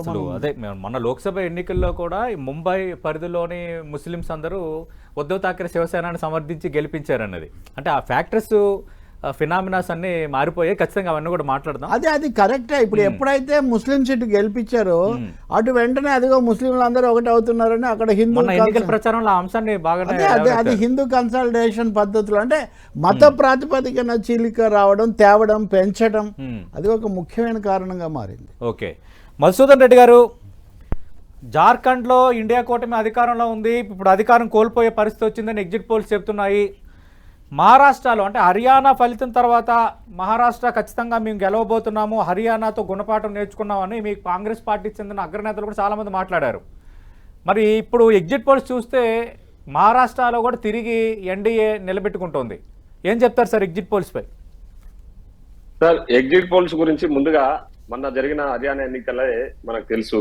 హర్యానా ఎన్నికలల్లో ఎగ్జిట్ పోల్స్ ఏం చెప్పినాయి, మొత్తం 90 కాదు 100% ఎగ్జిట్ పోల్స్ కాంగ్రెస్ ఫేవర్ కి చెప్పినాయి, మీకు తెలుసు. కానీ ఆడ జరిగిన వాస్తవ పరిస్థితి, ఆడ జరిగిన పరిస్థితులు ఏ విధంగా ఉన్నాయో, ఆడ రిజల్ట్స్ ఏ విధంగా వచ్చినాయో మనము మననే రీసెంట్ గానే చూసినాము. ఇకపోతే జార్ఖండ్ విషయానికి వస్తే, జార్ఖండ్ విషయంలో కానీ మహారాష్ట్ర విషయంలో కొన్ని సర్వే సంస్థలు ఇద్దరికి అంటే 10-15 సీట్లు తేడా చూపిస్తున్నారు. అంటే మెజారిటీ ఒక్క సర్వే ఆంధ్రప్రదేశ్ కి సంబంధించిన ఒక కేకే సర్వే ఒకటే మీరు అన్నట్టు ఏదో 200 వస్తాయి 300 వస్తాయి 225. మిగతా సర్వే సంస్థలన్నీ కూడా ఆల్మోస్ట్ 10 to 15 సీట్స్ వేరియేషన్ తోనే చూపిస్తున్నారు. సో 10 to 15 సీట్స్ మేము పెద్దగా పరిగణలోకి తీసుకోదలుచుకోవాలి. ఎందుకంటే ఈ ఎగ్జిట్ పోల్స్ అనేటివి ఇప్పుడు పబ్లిక్ ఎట్లయిపోయారంటే గతంలో లాగా మేము ఎవరికి ఓటేస్తామని చెప్పే పరిస్థితులలో లేరు. కొన్నిసార్లు వాళ్ళు ఎందుకంటే మేము ఎందుకు చెప్పాల్సిన అవసరం ఏముందనే విధంగా కూడా పబ్లిక్ వ్యవహరిస్తున్నారు. ఇకపోతే మహారాష్ట్ర ఎలక్షన్లలో నేను అంటే మహారాష్ట్ర బాంబే మలాడ్ వెస్ట్ లో నేను వర్క్ చేసిన అక్కడ పరిస్థితులు కూడా నేను ఒక 10 days అక్కడ ఉన్నా. ఆ పరిస్థితులను బట్టి చూస్తే ఖచ్చితంగా మహావికాస్ అఘాడి గవర్నమెంట్ ఫామ్ చేసే నమ్మకం మాకు పూర్తి విశ్వాసం ఉంది. ఎందుకంటే ప్రజలు అక్కడ బీజేపీతో కలిసిన సిండే శివసేన పార్టీ ఏదైతే ఉందో వాళ్ళు చేసిన అరాచకాలు, ముఖ్యంగా బాంబేలో డ్రగ్స్ విచ్చలవిడిగా డ్రగ్స్ దొరకడము, డ్రగ్స్ అమ్మడము, అక్కడ మహిళలు అదృశ్యం కావడము, అట్లా చాలా సమస్యలు ప్రజలు ఎదుర్కొంటున్నారు. అవన్నీ కూడా మేము ఎన్లైట్ చేయగలిగినాము. అక్కడ ఇండియా కూటమి ఎన్లైట్ చేయగలిగినాము. ప్రజలు కూడా మా పట్ల పూర్తిగా, ఎందుకంటే శివసేన ఏదైతే మన బాల్ ఠాకరే, మన ఉద్ధవ్ ఠాకరే శివసేన పార్టీని వాళ్ళు బీజేపీ వాళ్ళు చీట్ చేసిర్రు, వాళ్ళను మోసం చేసిర్రు అనేది ప్రజల్లో ఒక భావన ఉంది ఆడ. సో ఖచ్చితంగా నేనేమనుకుంటుంటే అధికారం కేంద్రంలో బీజేపీ ఉంది కాబట్టి, అదే విధంగా ఇప్పుడు మహారాష్ట్రలో బీజేపీ అధికారంలో ఉంది కాబట్టి కొందరు ఇప్పుడు ప్రజలు ఏ విధంగా ఉంటారనేది తెలుసు కదా, భయపడి బయటకు చెప్పకపోయిండొచ్చు. కానీ ఈ ఎగ్జిట్ పోల్సే ఫైనల్ అని కాదు, మాకు పూర్తి విశ్వాసం ఉంది ఖచ్చితంగా మహారాష్ట్రలో. ఎందుకంటే మేము హర్యానాలో మాకు కొన్ని మేము చేసిన మిస్టేక్స్ వల్ల మేము ఓడిపోవడం జరిగింది కాబట్టి అవన్నీ కూడా రెక్టిఫై చేసుకొని మహారాష్ట్రలో పగడ్బందీగా మేము ఎలక్షన్స్ కండక్ట్ చేసినాం, ఎలక్షన్స్ పోయినాం కాబట్టి నాకు తెలిసి ఈ ఎగ్జిట్ పోల్స్ అనేటివి ఫైనల్ కాదు, తప్పకుండా ఈసారి మేము అక్కడ గవర్నమెంట్ ఫామ్ చేస్తామన్న నమ్మకం అయితే ఉంది. అంటే మధుసూదన్ రెడ్డి గారు, విదర్భలో ఉన్న వ్యవసాయ సంక్షోభం, ఉల్లి రైతుల ఆందోళన ఇష్యూస్, అలాగే దేశంలో జరుగుతున్న ఆత్మహత్యలు 37% ఆఫ్ సూసైడ్స్ మహారాష్ట్ర రైతులు ఉన్నాయి గణాంకాల ప్రకారం. అంటే ఈ ఇష్యూని కాంగ్రెస్ పార్టీ కరెక్ట్గా క్యాచ్ చేసుకోలేకపోయింది. మేము అధికారంలోకి వస్తే మేము బెటర్గా గొప్పగా రైతులకి మేము ఇది చేయబోతున్నాం అన్న అంశాన్ని ప్రజెంట్ చేసుకోలేకపోయిందని కొన్ని జాతీయ సంస్థలు అంచనా వేస్తున్నాయి. ఒక్కటి సార్, అక్కడ జరిగింది ఏంటంటే రైతుల విషయంలో మేము చాలా పర్టికులర్ గా రుణమాఫీ విషయం కూడా చాలా క్లియర్ గా చెప్పడం జరిగింది. రైతులకు అక్కడ ఉన్న రైతులకు వాళ్ళు ఇప్పుడున్న ప్రభుత్వం, ప్రజెంట్ ప్రభుత్వం చేసిన తప్పిదాలని కూడా ఎత్తి చూపడం జరిగింది. కాకపోతే మీడియా సంస్థలు మీకు తెలుసు బీజేపీ చేసిన, ఇప్పుడు నేషనల్ మీడియా మొత్తం కూడా బీజేపీ మేనేజ్ చేస్తుంటది. ఇప్పుడు బీజేపీ వాళ్ళు డిపెండ్ అవుతున్నదే మీడియా మీద డిపెండ్ అయ్యి, సోషల్ మీడియా మీద డిపెండ్ అయ్యి తప్పుడు ప్రచారాలు చేస్తూ ప్రజలను ఏ విధంగా తప్పుదో పట్టేయాలనే దాంట్లో బీజేపీ వాళ్ళు ఆరితేరిండ్రు. దాంట్లో మనము అన్ని గమనిస్తూనే ఉన్నాం. సో అట్లా మీడియా సంస్థలు కూడా పెద్ద ఎత్తున ప్రచారాలను వాళ్ళు, ఎందుకంటే కేంద్రంలో అధికారంలో ఉన్నారు, ఇక్కడ రాష్ట్రంలో కూడా మహారాష్ట్రలో అధికారంలో ఉన్నారు కాబట్టి ఆ అధికార దుర్వినియోగానికి పాల్పడి వాళ్ళు మీడియాను కూడా మేనేజ్ చేసేసి మీడియాలలో కూడా వాళ్ళు పెద్ద ఎత్తున ప్రచారం చేసుకున్నారు. మేము ప్రజల లోపలికి గ్రౌండ్ స్థాయిలో వెళ్ళినాం, వాస్తవ పరిస్థితులు ఎక్స్ప్లెయిన్ చేసినాం. సో మేము చెప్తున్న గ్యారంటీస్ విషయంలో కూడా ప్రజలు నమ్మడం జరిగింది. మేము ఏదైతే 5 గ్యారంటీ పథకాలు అనౌన్స్ చేసినాం. సో ముఖ్యంగా రైతులకు సంబంధించి 3 లక్షల రూపాయలు రుణమాఫీ చేస్తామని చెప్పేసి చెప్పడం జరిగింది. దాని పట్ల కూడా రైతులు పూర్తిగా విశ్వాసం వ్యక్తం చేశారు. అదేవిధంగా ఈ ఆరోగ్యశ్రీ విషయానికి సంబంధించి, అంటే హెల్త్ సంబంధించి కూడా 25 lakhs రూపీస్ అది మేము అనౌన్స్ చేయడం జరిగింది. ముఖ్యంగా మహిళలకు సంబంధించి ఆర్టీసీ బస్సులలో పూర్తిగా ఉచితంగా ప్రయాణ సౌకర్యం కల్పిస్తామన్నందుకు మహిళలు కూడా, మీకు తెలుసు మహిళలు బయటికి వచ్చి సర్వే సంస్థలకు వాళ్ళు ఎక్కడ ఓటేసారని చెప్పే పరిస్థితులు ఉండవు. అంటే మధుసూదన్ రెడ్డి గారు మహిళల అంశం ప్రస్తావించారు కాబట్టి, మధ్యప్రదేశ్ లో కాంగ్రెస్ గెలుస్తుందని అప్పుడు ఎగ్జిట్ పోల్స్ చెప్పినా కూడా అక్కడ మహిళలకు ఇస్తున్న వెల్ఫేర్ స్కీమ్స్ మహిళలపై బలంగా పనిచేసాయనేది ఆ తర్వాత గెలిచిన తర్వాత వచ్చిన ఫినామినాస్ లో మనకి అర్థమైంది. 1, 2 ఇక్కడ కూడా మాజీ లడ్కీ బహన్ యోజన ఈ కార్యక్రమం మ్యాసివ్ కార్యక్రమం. దాదాపు దీనికోసమే ప్రతి ఏడాది 90,000 కోట్లు కేటాయిస్తుంది ప్రభుత్వం. 1,500 ఇస్తున్నారు అర్హులైన మహిళకి. ఇప్పుడు మేము అధికారంలోకి వస్తే దీన్ని 2,100 రూపాయలు ఇస్తామని ఆ బలంగా హామీని మహాయుతి కూటమి జనంలోకి తీసుకువెళ్ళింది. దాదాపు ఈ బెనిఫిషియర్స్ మనం తీసుకుంటే ప్రతి నియోజకవర్గంలో దాదాపు 60,000కు పైగా ఉన్నారండి బెనిఫిషియర్స్. అంటే దీన్ని మళ్ళీ మహిళలు బాగా పాజిటివ్గానే తీసుకున్నారు. 2,100 వస్తుందన్న దాన్ని తీసుకున్నారు, అది కూడా పనిచేసింది. అదే ఇప్పుడు బీజేపీ వాళ్ళకు ముందే తెలుసు సార్, ఎందుకంటే గవర్నమెంట్ ఇప్పుడు ఎప్పుడైనా స్కీమ్స్ ఎప్పుడు పెడతారు, స్కీమ్స్ అనేవి జనరల్ గా ఎలక్షన్స్ లో అనౌన్స్ చేస్తాం. మనం ఎలక్షన్స్ ముందు మేనిఫెస్టోలో అనౌన్స్ చేస్తాం. కానీ బీజేపీ వాళ్ళు ఏం చేసిర్రు, ఎట్లా ఓడిపోతున్నామనే ఆలోచనతోన ఎలక్షన్స్ బిఫోర్, జస్ట్ ఒక 3 months బిఫోర్ ఈ స్కీమ్ తీసుకొచ్చిరు. వాళ్ళు తీసుకొచ్చి దాంట్లో 1,500 రూపాయలు ఇస్తున్నామని చెప్పారు. అయితే మేము అక్కడ లోకల్ గా ఎంక్వైరీ చేసింది ఏంటంటే చాలా మందికి ఆ 1,500 రూపాయలు అకౌంట్లలో పడలేదని చెప్పేసి వాళ్ళు చెప్పిర్రు. స్కీమ్ పెట్టినాము, మేము ఎలక్షన్స్ అయిపోతే మేము గవర్నమెంట్ ఫామ్ చేస్తే దీన్ని పూర్తి స్థాయిలో పగడ్బందీగా అమలు చేసి అందరికి అందేలాగా చూస్తామని చెప్పిర్రు. సో మేము సైమల్టేనియస్ గా మేము కూడా చెప్పడం జరిగింది, 3,000 రూపాయలు ప్రతి మహిళా అకౌంట్ లో జమ చేస్తామని చెప్పేసి మా గ్యారంటీలో కూడా చెప్పడం జరిగింది. ఆర్టీసీ బస్సు ఇప్పుడు 50% ఫ్రీ ఇస్తున్నారు వాళ్ళు. సో కానీ మేము పూర్తి స్థాయిలో 100% ఫ్రీ ఇస్తున్నాము. ఇప్పుడు తెలంగాణలో పూర్తి స్థాయిలో ఇది పెద్ద ఎత్తున ఇంప్లిమెంట్ అవుతుంది కాబట్టి, తెలంగాణలో ఇంప్లిమెంట్ అవుతుంది కాబట్టి అక్కడ కూడా చేస్తామని చెప్పేసి చెప్పడం వల్ల మహిళలు కూడా ప్రచారంలో నేను పాల్గొన్నా కాబట్టి మహిళలు చాలా అంటే సంతృప్తి వ్యక్తం చేసిన విషయాన్ని ఇప్పుడు మీతో పంచుకోవడం జరుగుతా ఉంది. సో ఈ ఎగ్జిట్ పోల్స్ అనేటివి చాలా మటుకు మీకు తెలుసు, మొన్న జరిగిన హర్యానా ఎలక్షన్లలో ఇక ప్రతి ఒక్క సంస్థ కూడా కాంగ్రెస్ కి అనుకూలంగా, అది కూడా భారీ తేడాతో బీజేపీ భారీ, అంటే ఇప్పుడేమో ఇప్పుడు చూపిస్తున్న ఎగ్జిట్ పోల్స్ ఓన్లీ 10-20 సీట్ల తేడా చూపిస్తుంది. కానీ మొన్న జరిగిన exit polls, Haryana elections exit polls అయితే భారీ తేడాతోన కాంగ్రెస్ గెలవబోతా ఉందని చెప్పారు. కానీ జరిగింది అక్కడ ఏం జరిగిందో మనం గమనించినాం. రైట్, ప్రస్తుతం డిబేట్ లో జాయిన్ అవుతున్నారు బీజేపీ జాతీయ సమన్వయకర్త రఘురామ్ గారు. రఘురామ్ గారు, ఎగ్జిట్ పోల్స్ ఎగ్జాక్ట్గా రావు, హర్యానాలో కాంగ్రెస్ గెలుస్తుందని మెజార్టీ ఎగ్జిట్ పోల్ సంస్థలు చెప్పాయి, బట్ అక్కడ బీజేపీ గెలిచింది. ఇక్కడ ఎన్డీఏ కూటమి రాబోతుందని చెప్తున్నాయి, కానీ ఇండియా కూటమి రాబోతుంది అంటున్నారు మధుసూదన్ రెడ్డి గారు. కాంగ్రెస్ పార్టీ శాసనసభ్యులు ప్రధానంగా ముంబై సిటీలో కొన్ని నియోజకవర్గాల్లో ఆయన పనిచేశారు పార్టీ తరఫున. రఘురామ్ గారు. ఎన్డీఏ అంటే మాకు ఎగ్జిట్ పోల్స్ లో ఎలా ఉన్నా ఎగ్జాక్ట్ పోల్స్ వచ్చేటప్పటికి భారతీయ జనతా పార్టీ లీడ్ చేసే ఎన్డీఏ ప్రభుత్వం గెలుస్తుంది అక్కడ. అదేవిధంగా జార్ఖండ్ లో కూడా ఎన్డీఏ అధికారంలోకి రాబోతోంది. మహారాష్ట్రలో రెండోసారి అధికారంలోకి రావడం పాజిటివ్ ఓటు తోటి. సో కాంగ్రెస్ పార్టీ ఏమంటుందంటే కాంగ్రెస్ పార్టీని విశ్వసించే పరిస్థితి లేకుండా ఉంది వాళ్ళ దేశంలో. సో అది మరొకసారి మహారాష్ట్ర హర్యానాలో చూశారు, ఎలా అయితే నమ్మలేదో ఇక్కడ కూడా మహారాష్ట్రలో కూడా ప్రజలు నమ్మే పరిస్థితి లేరు. బోటకపు వాగ్దానాలు, అమలు కాని వాగ్దానాలు కాంగ్రెస్ పార్టీ చేస్తోంది కాబట్టి దేశవ్యాప్తంగా కాంగ్రెస్ పార్టీని నమ్మే పరిస్థితి లేదు, చాలా స్పష్టంగా కనబడుతోంది. ఏవరా నువ్వు ఇప్పుడు ఇద్దరు బ్యాట్స్మెన్స్ ఉన్నారు క్రికెట్ లో, ఒక బ్యాట్స్మెన్ ఏమో 70-80 రన్స్ కొడుతున్నాడు, ఇంకొక బ్యాట్స్మెన్ ఏమో నాకు లైటింగ్ అడ్డుగా ఉంది నేను ఆడలేకపోతున్నాను అంటున్నాడు. కాంగ్రెస్ ఏమో ఇంకో బ్యాట్స్మెన్, బీజేపీ ఏమో 60-70 రన్స్ కొడుతూ ముందుకెళ్తోంది. సో ఈ బ్యాట్స్మెన్ కి లేనటువంటి లైటింగ్ కాంగ్రెస్ బ్యాట్స్మెన్ కి ఎందుకు వచ్చింది? లైటింగ్ పడుతుంది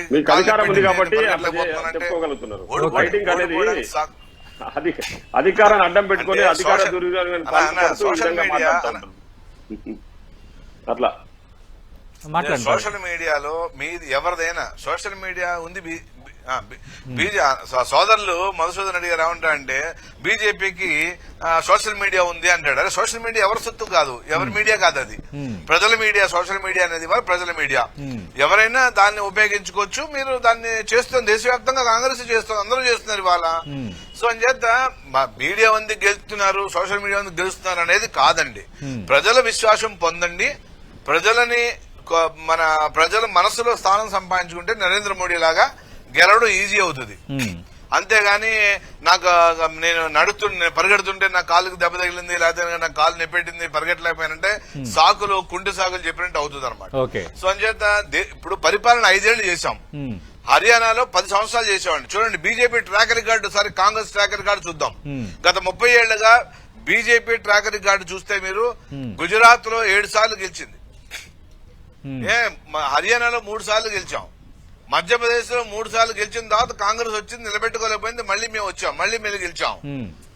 సో ఒక్కొక్క చోట ఇలాగా భారతీయ జనతా పార్టీ 4 సార్లు 5 సార్లు 10 సార్లు గెలుస్తూ వస్తుంటే కాంగ్రెస్ పార్టీ ఒకసారి అధికారంలోకి వస్తే అవినీతి కంపులో రెండోసారి గెలవలేని పరిస్థితి ఉంది. గత 30 ఇయర్స్ నుంచి ఇదే పరిస్థితి. అనేక రాష్ట్రాల్లో కాంగ్రెస్ పార్టీ 27 ఏళ్లు 30 ఏళ్లు 40 ఏళ్ల నుంచి అధికారంలో లేకుండా, బెంగాల్ 50 ఏళ్ల నుంచి అధికారంలో లేదు, తమిళనాడు కర్ణాటకలో ఇచ్చారు, తెలంగాణలో అధికారం ఇచ్చారు, హిమాచల్ ప్రదేశ్ మీకు తెలంగాణ కూడా ఇచ్చారు అధికారము, కర్ణాటక ఇచ్చారు, హిమాచల్ ఇచ్చారు. మీరు అక్కడ పరిపాలన సక్రమంగా లేదు కదా. ఇప్పుడు ఎలక్షన్ జరిగింది,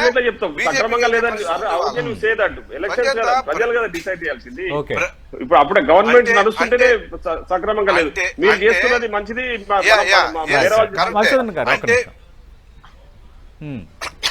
అంటే మీరు వాగ్దానం కాంగ్రెస్ ఇచ్చిన వాగ్దానాలు ఇంప్లిమెంట్ చేయటం లేదు. ఇవాళ తెలంగాణ రైతుల సమస్య చూడండి, పట్టించుకుందా ప్రభుత్వము? ఇళ్లు ఇస్తానని చెప్పారు, ఇళ్లు పట్టించుకుందా అండి? ఏదన్నా ఒక్క హామీ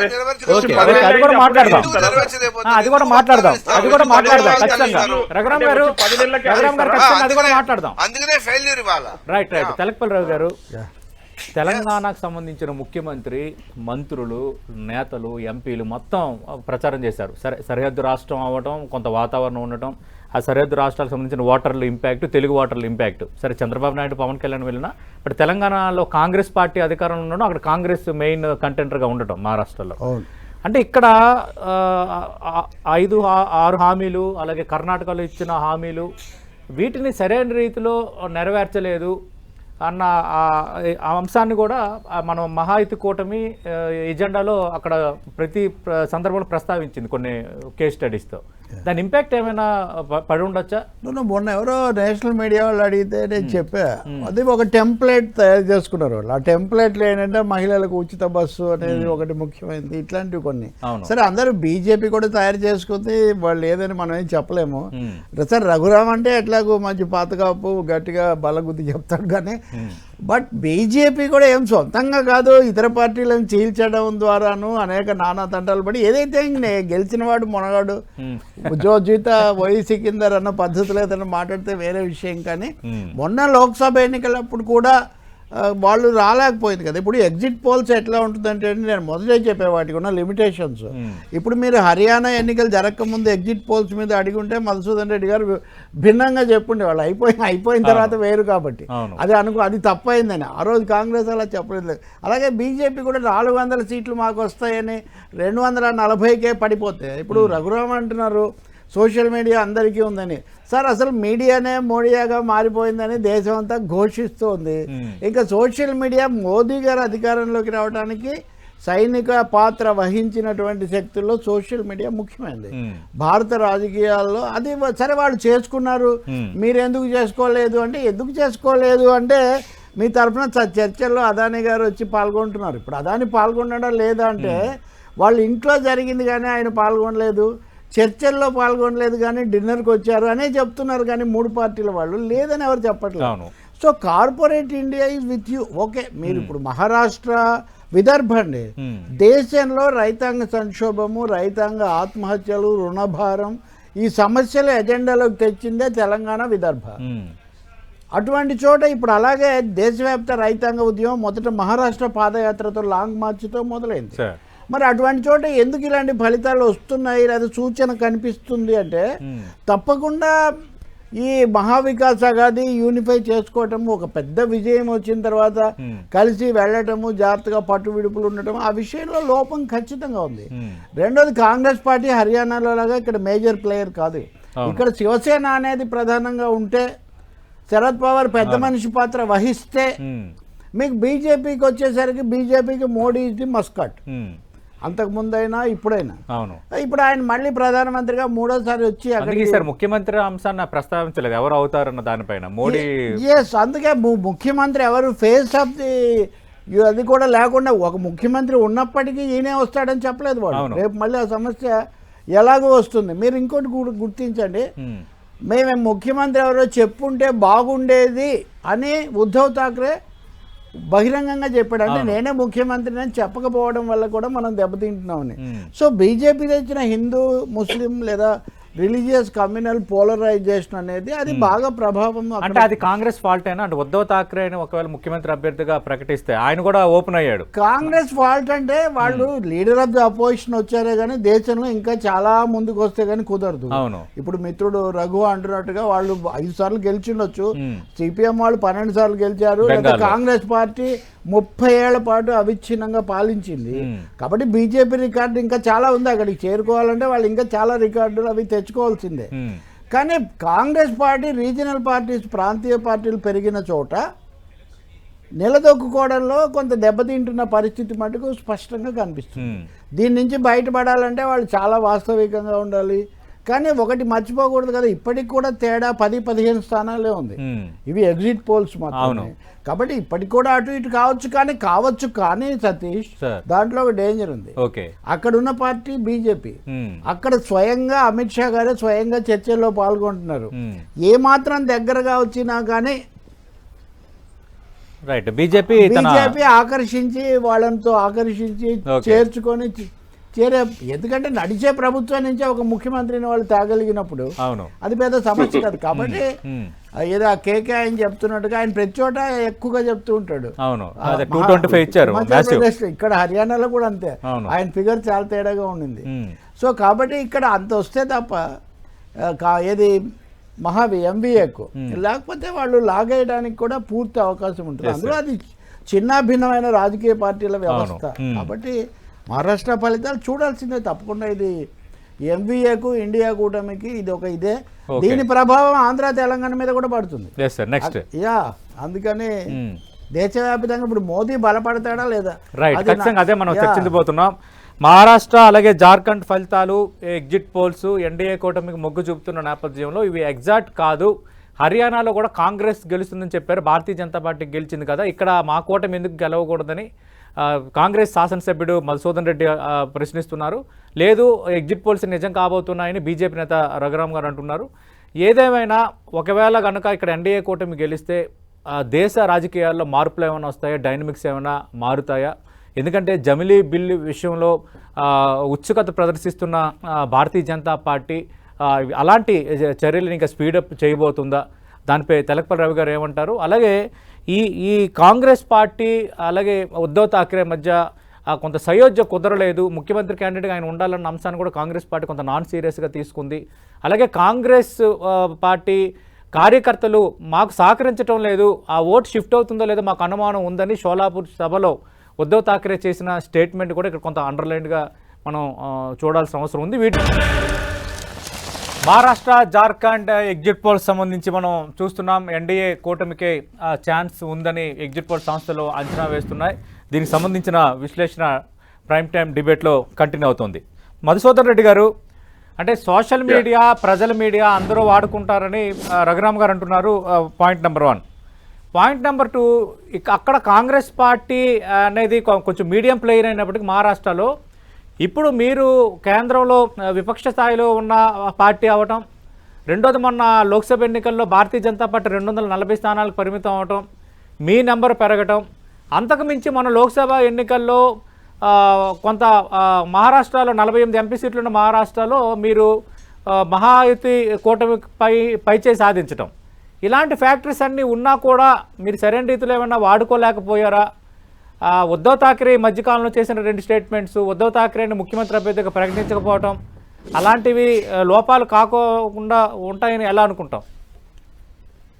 సార్, ఒకటి మీరు అన్నట్టు సోషల్ మీడియా అనేది అందరు వాడాల్సిందే, అందరు వాడుతున్నారు కూడా, దాంట్లో ఇదేం లేదు. కానీ బీజేపీ వాడే సోషల్ మీడియా అనేది ఏ విధంగా ఉందంటే, బీజేపీ సోషల్ మీడియా ఒకటే కాదు సార్, బీజేపీ కేంద్ర దర్యాప్తు సంస్థలను వాళ్ళ చెప్పు చేతుల్లో పెట్టుకొని కేంద్ర దర్యాప్తు సంస్థలను ప్రభుత్వాలను కూల్చి ఇప్పటిదాకా నెంబరింగ్ గురించి చెప్తా ఉన్నారు కదా రఘురామ్ గారు. ఆడ 7 సార్లు గెలిచినాం, ఇక్కడ 8 సార్లు గెలిచినాం, ఇంకో దగ్గర 3 సార్లు గెలిచినామని.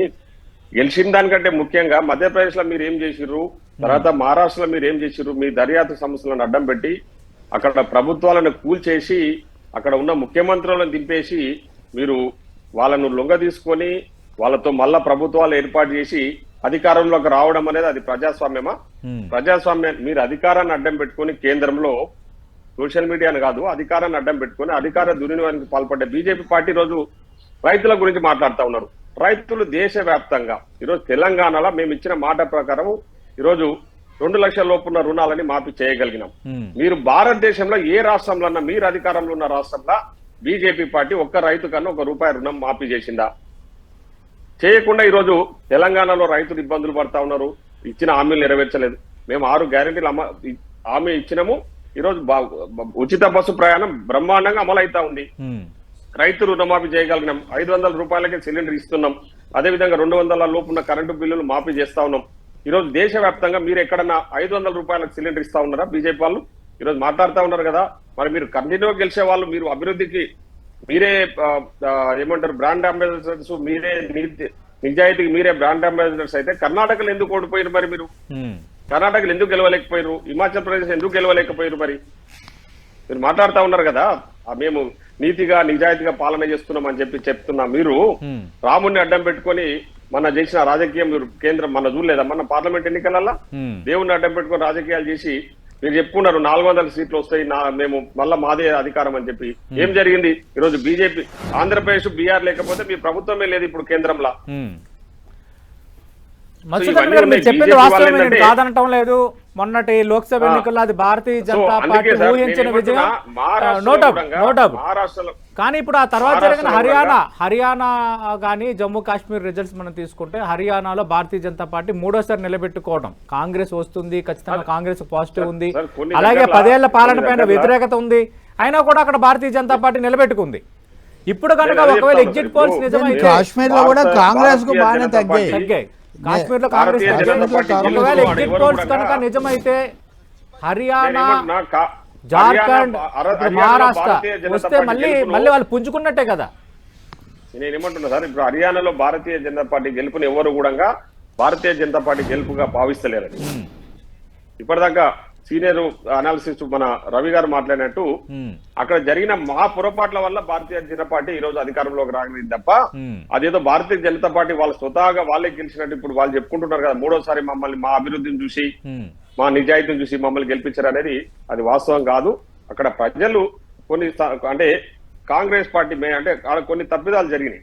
ఆ తప్పిదాలను మేము ఇప్పుడు ఇక్కడ సరి చేసుకొని మహారాష్ట్రలో పగడ్బందీగా కొన్నిసార్లు సో ఇంట్లో అన్నదమ్ముల మధ్యలోనే ఒక్కోసారి సఖ్యత కుదరదు.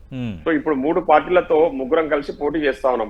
మహా వికాస్ అఘాడి, మేము, తర్వాత ఉద్ధవ్ ఠాక్రే గారు, అదేవిధంగా శరద్ పవార్ గారు. సో కొన్ని చిన్న పొరపాట్లు అనేవి జరుగుతాయి. ఆ పొరపాట్లను సరి చేసుకున్నాము. టికెట్లు కూడా ఎవరికి అనుకూలంగా ఏ విధంగా ఉన్నాలో ఆ విధంగా ఇచ్చుకున్నాము. ఇది బ్రహ్మాండంగా ఈసారి మహారాష్ట్రలో మహా వికాస్ అఘాడి గవర్నమెంట్ ఫామ్ చేయబోతాం సార్, దాంట్లో ఏ మాత్రం డౌట్ లేదు. ఎగ్జిట్ పోల్స్ చెప్తా ఉన్నా కదా, ఎగ్జిట్ పోల్స్ మీరు చెప్తున్న ఎగ్జిట్ పోల్స్ 5-10 సీట్స్ తేడాతో ఉన్నాయి. సో అవి అధిగమిస్తాం. ఎందుకంటే అధికార పార్టీ వాళ్ళ చేతుల్లో ఉంది, మీడియా వాళ్ళ చేతుల్లో ఉంది కాబట్టి వాళ్ళు కొన్ని మేనేజ్ చేసుకోగలిగింటారు.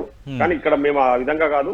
ఈసారి మాకు పూర్తి నమ్మకం, ఎందుకంటే నేను అక్కడ పనిచేసాను కాబట్టి నాకు కూడా తెలుసు 100% అక్కడ గవర్నమెంట్ ఫామ్ చేయబోతా ఉన్నాం. రైట్. రఘురామ్ గారు, కాంగ్రెస్ పార్టీ చాలా కాన్ఫిడెంట్ గా ఉంది మహావికాస్ అఘాడీకి ఈసారి ఖచ్చితంగా మహారాష్ట్ర ప్రజలు పట్టం కట్టబోతున్నారని.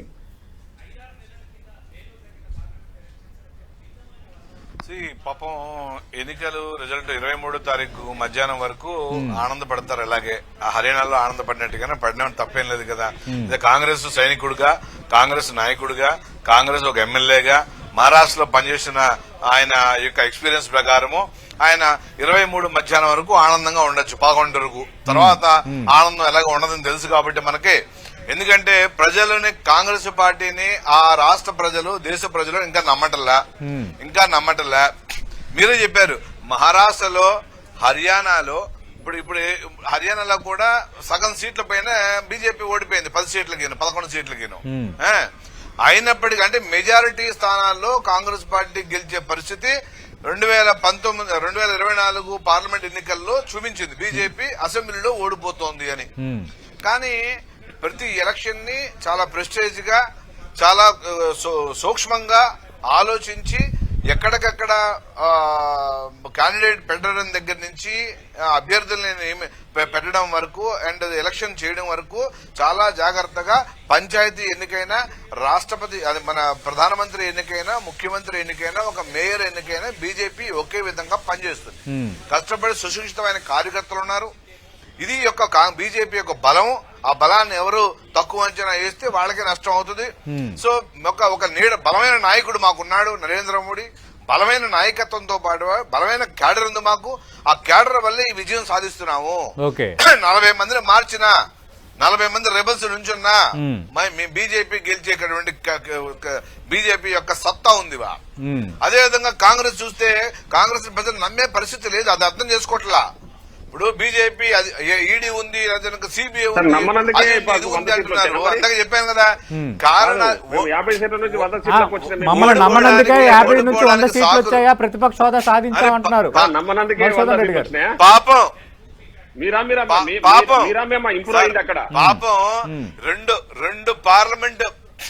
రెండు పార్లమెంటు ఎన్నికల్లో 50 ఏళ్లు దాటకుండా దేశ చరిత్రలో కాంగ్రెస్ పార్టీ ఎంత కిందకెళ్లిందో మనకు కనపడుతోంది. ఏమండి మహారాష్ట్రలో 30 సీట్లు ఎంవీఏ గెలిచింది కదా, 30 సీట్లు లోక్సభ గెలిచి అసెంబ్లీ ఓడిపోతున్నారు. అంటే వాళ్ళ సఖ్యత లేదు, వాళ్ళు నేను చెప్తున్నా కదా సార్, నేను చెప్తున్నా 23 మాట్లాడుకుందాం కదా. రఘురామ్ గారు సఫాలిస్ట్ అవతారం ఎత్తారు ఈరోజు. సో అంటే హర్యానా మీరు అన్నారు కదా, ఒక విశ్వసనీయత. మీరు మీ ఈ ఎగ్జిట్ పోల్స్ చూసి ఆనందం పొందండి. 23 ఉదయం 10 గంటల వరకే ఇంకెన్ని రోజులు, 3 రోజులే. 3 రోజులు, ఆ రోజు మధ్యాహ్నం కల్లా తేలిపోతుంది. తెలకపల్లి రవి గారు, సతీష్ లెక్క ఒకసారి చూద్దాము. మధుసూదన్ రెడ్డి గారు అంటున్నారు కదా తేడా చాలా తక్కువగానే ఉంది. నేను కూడా అన్నాను, కానీ ప్రధానంగా పీ మార్గ్ అనే దాని సర్వేలో మటుకు తేడా 10 ఉందండి. 137 to 157 వాళ్ళకి ఇచ్చారు. 126 to 146 ఈ వీళ్ళకి ఇచ్చారు. కానీ అదే వేరే వాళ్ళకి వచ్చేసరికి ఎవరు ఒక్కరు కూడా కనీసంగా వీళ్ళకి ఇవ్వట్లేదు. ఆధిక్యత వస్తుందని కాంగ్రెస్ పార్టీ. కానీ సర్వే అయితే పీపుల్స్ పల్స్ తర్వాత మన కేకే తెలుగు వాళ్ళవి రెండు, ఇవి రెండు మటుకు వీళ్ళు big numbers ఇచ్చారు. ఓవర్వెల్మింగ్ గా 175, బిగ్ 225. డిఫరెన్స్ ఇచ్చారు. సో ఎగ్జిట్ పోల్ ఫిగర్స్ మటుకు తేడా చాలా ఎక్కువగానే ఉందనేది చాలా స్పష్టం. దీనికి కారణాలు ఏంటి? కాంగ్రెస్ పార్టీ కూడా పై ముందుగా ఆత్మవిమర్శ చేసుకుంటే సిద్ధమైతే తప్పేం లేదు. Okay. ఒకవేళ రేపు అటు ఇటు అయినా కానీ ఉపయోగమే జరుగుతుంది. ఎగ్జిట్ పోల్స్ వచ్చే వరకు చూసి మొన్న చూసాం కదా హర్యానా మీద అవును. రాహుల్ గాంధీ కామెంట్ చేయడానికి కూడా 15 రోజులు తీసుకున్నాడు. అవును, ఆ సెల్జాన్ ఎమ్మెల్యే అదంతా అది జరిగాక కానీ వాళ్ళు కామెంట్ చేయలేదు. ఇంకోటండి 100 సీట్లు వచ్చినందుకు బీజేపీకి మెజారిటీ రానందుకు ఆనందించవచ్చు రాజకీయంగా వాళ్ళు. కానీ 100 స్థానాలు కాంగ్రెస్కు రావడం అది 2 ఎన్నికల తర్వాత అన్నది మరీ ఎక్కువగా ఆనందపడిపోయి ఇంకా అనుకోవాల్సిన విషయం కూడా కాదు. ఇప్పుడు బీజేపీ చూడండి 240 వచ్చి పవర్లోకి వచ్చినా వాళ్ళొక యంత్రంలాగా ఎక్కడికక్కడ ఎలా గెలవాలి. అసలు అమిత్ షా నిద్రపోవట్లేదు, ఎక్కడ చూసినా ఆయనే కనిపిస్తున్నాడు, మణిపూర్ కూడా పరిగెత్తిపోతున్నాడు. కాబట్టి నేను అంటుంది ఏంటంటే ఆ కిల్లర్ ఇన్స్టింక్ట్, ఆ యూనిఫికేషను, బ్రాడ్ వ్యూ, విశాల దృష్టి మటుకు కాంగ్రెస్ లో రావాల్సిన అవసరం ఒకటి తప్పకుండా కనిపిస్తుంది. అది తప్పకుండా రావాలి. రెండవది ఈ వచ్చింది కాబట్టి బీజేపీ టేకన్ ఫర్ గ్రాంటెడ్గా ఇంకా మాకు అంతా ప్రజలు ఇచ్చేసారు ఇంకా మాకేం లేదు అనుకుంటే అది కూడా పొరపాటే. బీజేపీ కూడా మొన్న మెజారిటీ కోల్పోవడంతో సహా లేదా ఎన్ని దండాలు పడ్డారు. ఆడుతూ పాడుతూ గెలవాల్సిన మహారాష్ట్ర కదా శివసేన బీజేపీ కలిస్తే. శివసేన ఎందుకు విడిపోయింది? దాంట్లో బీజేపీ పాత్ర ఏముండదు, కేవలం వాళ్ళదేనా? కాబట్టి చాలా కోణాలు బీజేపీ కూడా ఆలోచించుకోవాల్సిన అవసరం ఉంది. ఏకపక్ష ధోరణుల నుండి ఈ రైతాంగ సమస్యల నుండి పనిచేసాయా లేదా అది వేరే విషయం. అంతేగాని మరీ ఆనందపడాల్సింది లేదు. ఫలితాలు వచ్చాక మరొకసారి మనం అది చేయొచ్చు. కానీ కాంగ్రెస్ మటుకు వెనక్కు తిరిగి చూసుకోకపోతే మటుకు నష్టపోయే అవకాశం చాలా ఎక్కువ. ప్రస్తుతం డిబేట్లో జాయిన్ అవుతున్నారు బీజేపీ సీనియర్ నేత, ప్రస్తుతం ఆ పార్టీ రాష్ట్ర కార్యదర్శిగా ఉన్న ప్రకాష్ రెడ్డి గారు. ప్రకాష్ రెడ్డి గారు, తెలంగాణకు సంబంధించిన కాంగ్రెస్ నేతలు, భారతీయ జనతా పార్టీ నేతలు మహారాష్ట్ర ప్రచారం చాలా విస్తృతంగా పాల్గొన్నారు. సరిహద్దు రాష్ట్రం అవటం, కొన్ని జిల్లాల్లో ఆ మరాఠా ప్రభావం ఉండటం, ఆ బంధుత్వాలు ఉండటం, ఈ ఇంపాక్ట్స్ ఏమైనా కావచ్చు. ఎగ్జిట్ పోల్స్ మీకే మొగ్గు చూపుతున్నాయి. అయితే కాంగ్రెస్ పార్టీ నేతలు ఏమంటున్నారంటే హర్యానాలో కాంగ్రెస్ గెలుస్తుందని ఎగ్జిట్ పోల్ సంస్థలు ఎగ్జిట్ పోల్ చెప్పాయి, కానీ అక్కడ భారతీయ జనతా పార్టీ గెలిచింది. సేమ్ ఇక్కడ అదే జరగబోతుందని. ముందు పెద్దలందరికీ నమస్కారం. సార్కి చాలా రోజుల తర్వాత వచ్చారు. నేనేమంటున్నా అంటే ఎగ్జిట్ పోల్స్ ఎట్లాగో ఎగ్జిట్ పోల్స్ కావు, మనం చాలాసార్లు డిస్కస్ చేసాము. ఎగ్జిట్ పోల్స్ ఈ రోజు బీజేపీకి వచ్చేంత మాత్రం అన్ని బీజేపీకి వస్తాయని కాదు, రానంత మాత్రం బీజేపీకి రావని కూడా కాదు. పార్లమెంట్ ఎలక్షన్స్లో ఏ ఎగ్జిట్ పోల్ కూడా బీజేపీకి 350కి తక్కువ ఎన్డీఏ గ్రూప్కి, బట్ 300 తగ్గినాయి. అంటే ఇచ్చిన నెంబర్కి 50 సీట్లు, ఈవెన్ బీజేపీకి 280, 290 చెప్పారు అంచుమించుగా అందరూ, కొంతమంది ఇండివిజువల్గా 240 వచ్చినాయి. అంచుమించు 50 సీట్లు ఓవరాల్గా ఏ లెక్కలు చూసినా అన్ని ఎగ్జిట్ పోల్స్ తగ్గినాయి బీజేపీకి. దాని అర్థం ఎగ్జిట్ పోల్స్ కరెక్టా తప్పా అని కాదు, బట్ గివెన్ సిచ్యువేషన్లో మీరు ఇస్తున్న ఎగ్జిట్ పోల్స్ ఆధారంగా విశ్లేషణ మాత్రమే ఇది. అంతే తప్ప ఎందుకు ఈ ఫలితాలు వస్తున్నాయి దానికి విశ్లేషణ అంతే తప్ప ఇవి కరెక్ట్గా వచ్చినాయంటే కాకపోవచ్చు. వన్ రాజస్థాన్, మధ్యప్రదేశ్, ఛత్తీస్గఢ్ ఎలక్షన్స్ అప్పుడు కూడా ఏ ఎగ్జిట్ పోల్ కూడా బీజేపీ గెలుస్తారని చెప్పాలి, కానీ బీజేపీ గెలిచింది. కాబట్టి ఎగ్జిట్ పోల్స్ యొక్క సైంటిఫిక్ మెథడాలజీ ఫాలో అవుతున్నారా అందరూ అంటే అది డౌట్. అంటే మీలో మీకు తెలియని సఫాలజిస్ట్ ఉన్నారు, మనం చాలా సందర్భాలు మాట్లాడడం కూడా, అంచనా వేస్తుంటారు మీరు. మీ అంచనా చెప్పండి పోనీ. మహారాష్ట్ర జార్ఖండ్లలో ఎన్డీఏకే మొగ్గు ఉండబోతుందా, లేదంటే కీన్ పోటీ ఉందా? నెంబర్స్ కొన్ని చోట్ల 10 నుంచి 15 తేడా ఉన్నాయి కాబట్టి ఇదే ఉండబోతుంది. నేను ఖచ్చితంగా కీన్ ఫైటే ఉంటుంది, పక్క అన్డౌటెడ్లీ కీన్ ఫైట్ ఉంటుంది. రీజన్ ఏంటంటే మొన్న పార్లమెంట్ ఎలక్షన్స్ లో బీజేపీ వరకు విశ్లేషణ చాలా స్పష్టంగా చెప్పండి. మేము 17 సీట్లు గెలిచాం, ఇండియా అలయన్స్ 30 సీట్లు గెలిచింది. అయితే అసెంబ్లీ సెగ్మెంట్స్ కనుక తీస్తే 126 అసెంబ్లీ సెగ్మెంట్స్ లో మేము లీడ్ చేసాం, 153 అసెంబ్లీ సెగ్మెంట్స్ లో ఇండి గ్రూప్ లీడ్ చేసింది, మిగతా 6-8 అదర్స్. ఇంకో పాయింట్ దీనికి యాడ్ చేస్తాను, ఓటింగ్ పర్సంటేజ్ కూడా వాళ్ళకి 47.56 వచ్చింది, మీకు 47.42 వచ్చింది. నేను అందుకోసం చెప్తున్నా ఈక్వల్ గా దాదాపు 1% కూడా లేదు, 0.68% కరెక్ట్ గా. అందుకోసమనే ఇప్పుడు చాలా ఫ్యాక్టర్స్ పార్లమెంట్ ఎలక్షన్స్ అయిపోయిందో చాలా ఫ్యాక్టర్స్ పనిచేస్తున్నాయి. మేము ఇంటింటికి పోగలిగేటువంటి సత్తా మాకు ఎక్కువ ఉందా వాళ్ళకి ఎక్కువ ఉందా తెలుస్తుంది. మేము ఎక్కువ పర్సెంటేజ్ ఆఫ్ ఓట్స్ మా వాళ్ళని ఎక్కువ పోల్ చేయించుకోగలిగినామా అది కూడా తెలుస్తుంది మనకు. రెండో ఫ్యాక్టర్, అన్నిటికంటే నేను పొలిటికల్ ఫ్యాక్టర్ చెప్తా. పార్లమెంట్ ఎలక్షన్స్లో మోడీ ప్రధానమంత్రి రాహుల్ గాంధీ ప్రధానమంత్రి చర్చ జరిగింది. అది మరాఠా వరకు అది పూర్తిగా ఇన్ఫ్లుయెన్స్ కాకపోయి ఉండొచ్చు, మరాఠా అనే ప్రైడ్ రాకపోయి ఉండొచ్చు, లైక్ మనం తెలంగాణ ప్రైడ్ అని చెప్పుకుంటున్నట్టుగా. బట్ వేరాజ్ ఇప్పుడున్నటువంటి అలయన్స్లో శివసేన ఉద్ధవ్ ఠాక్రే బీజేపీ నుంచి డివైడ్ అయ్యిందే ముఖ్యమంత్రి పదవి కోసం. మొన్న లాస్ట్ 2019 ఎలక్షన్స్ దాంట్లో కలిసే పోటీ చేసిన ఉద్ధవ్ ఠాక్రే అన్ని శివసేన మొత్తం కలిపినది బీజేపీ కలిసి పోటీ చేస్తే తర్వాత ముఖ్యమంత్రి పదవి నాకు రావట్లేదనే ఉద్దేశంతో కాంగ్రెస్ తో కలిశాడు. శివసేన చీలింది సార్, రాజకీయమైనటువంటి 1వ అంకం 2వ అంకం 3వ అంకం సాయినాయి.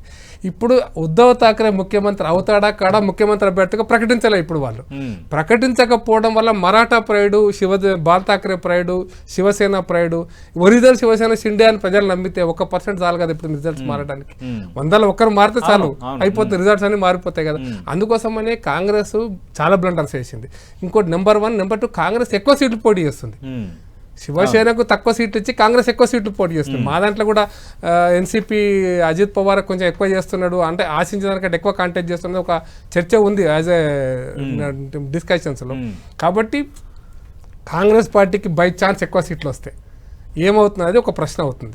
అంటే బాల్ ఠాక్రే ముఖ్యమంత్రి చేయకపోతే అసలు ముందు బాల్ ఠాక్రే అక్కడ ఉంటాడా మొదలనేది రెండో ప్రశ్న కదా. ఉద్ధవ్ ఠాక్రే ఉంటాడా అనేది రెండో ప్రశ్న కదా. కాబట్టి ఎన్నికల కొంత మహారాష్ట్ర అటు ఇటు వచ్చినా లాగగలిగిన సత్తా ఉంది. నేనంటే ఉద్ధవ్ ఠాక్రే పోయిందే ముఖ్యమంత్రి పదవి కోసం. ఆ ముఖ్యమంత్రి పదవి ఆడ రాకపోతే నెంబర్ 1. నెంబర్ 2 మాకు ఉద్ధవ్ ఠాక్రే ముఖ్యమంత్రి కావడం అనేది మాకు లెస్ అంటే లెస్ హార్మ్ఫుల్. కాంగ్రెస్ ముఖ్యమంత్రి అయినా కూడా మేము ఎందుకు కానిస్తాం? మా ఎత్తుగడలు మాకు ఉంటాయి కదా రేపు ఎలక్షన్స్ తర్వాత కాంగ్రెస్ ముఖ్యమంత్రి ఎట్టి పరిస్థితులు కానికుండా ప్రయత్నం చేస్తాం. పాలిటిక్స్ అందుకోసం చెప్తున్నాను. పాలిటిక్స్ లో రేపు రిజల్ట్స్ 4 సీట్లు 3 సీట్లు ఎక్కువ తక్కువ. ఇప్పుడు ఎందుకంటే బాల్ ఠాక్రే యొక్క లెగసీని ఎవరు నిలుపుతారు అనేటువంటి ప్రశ్న.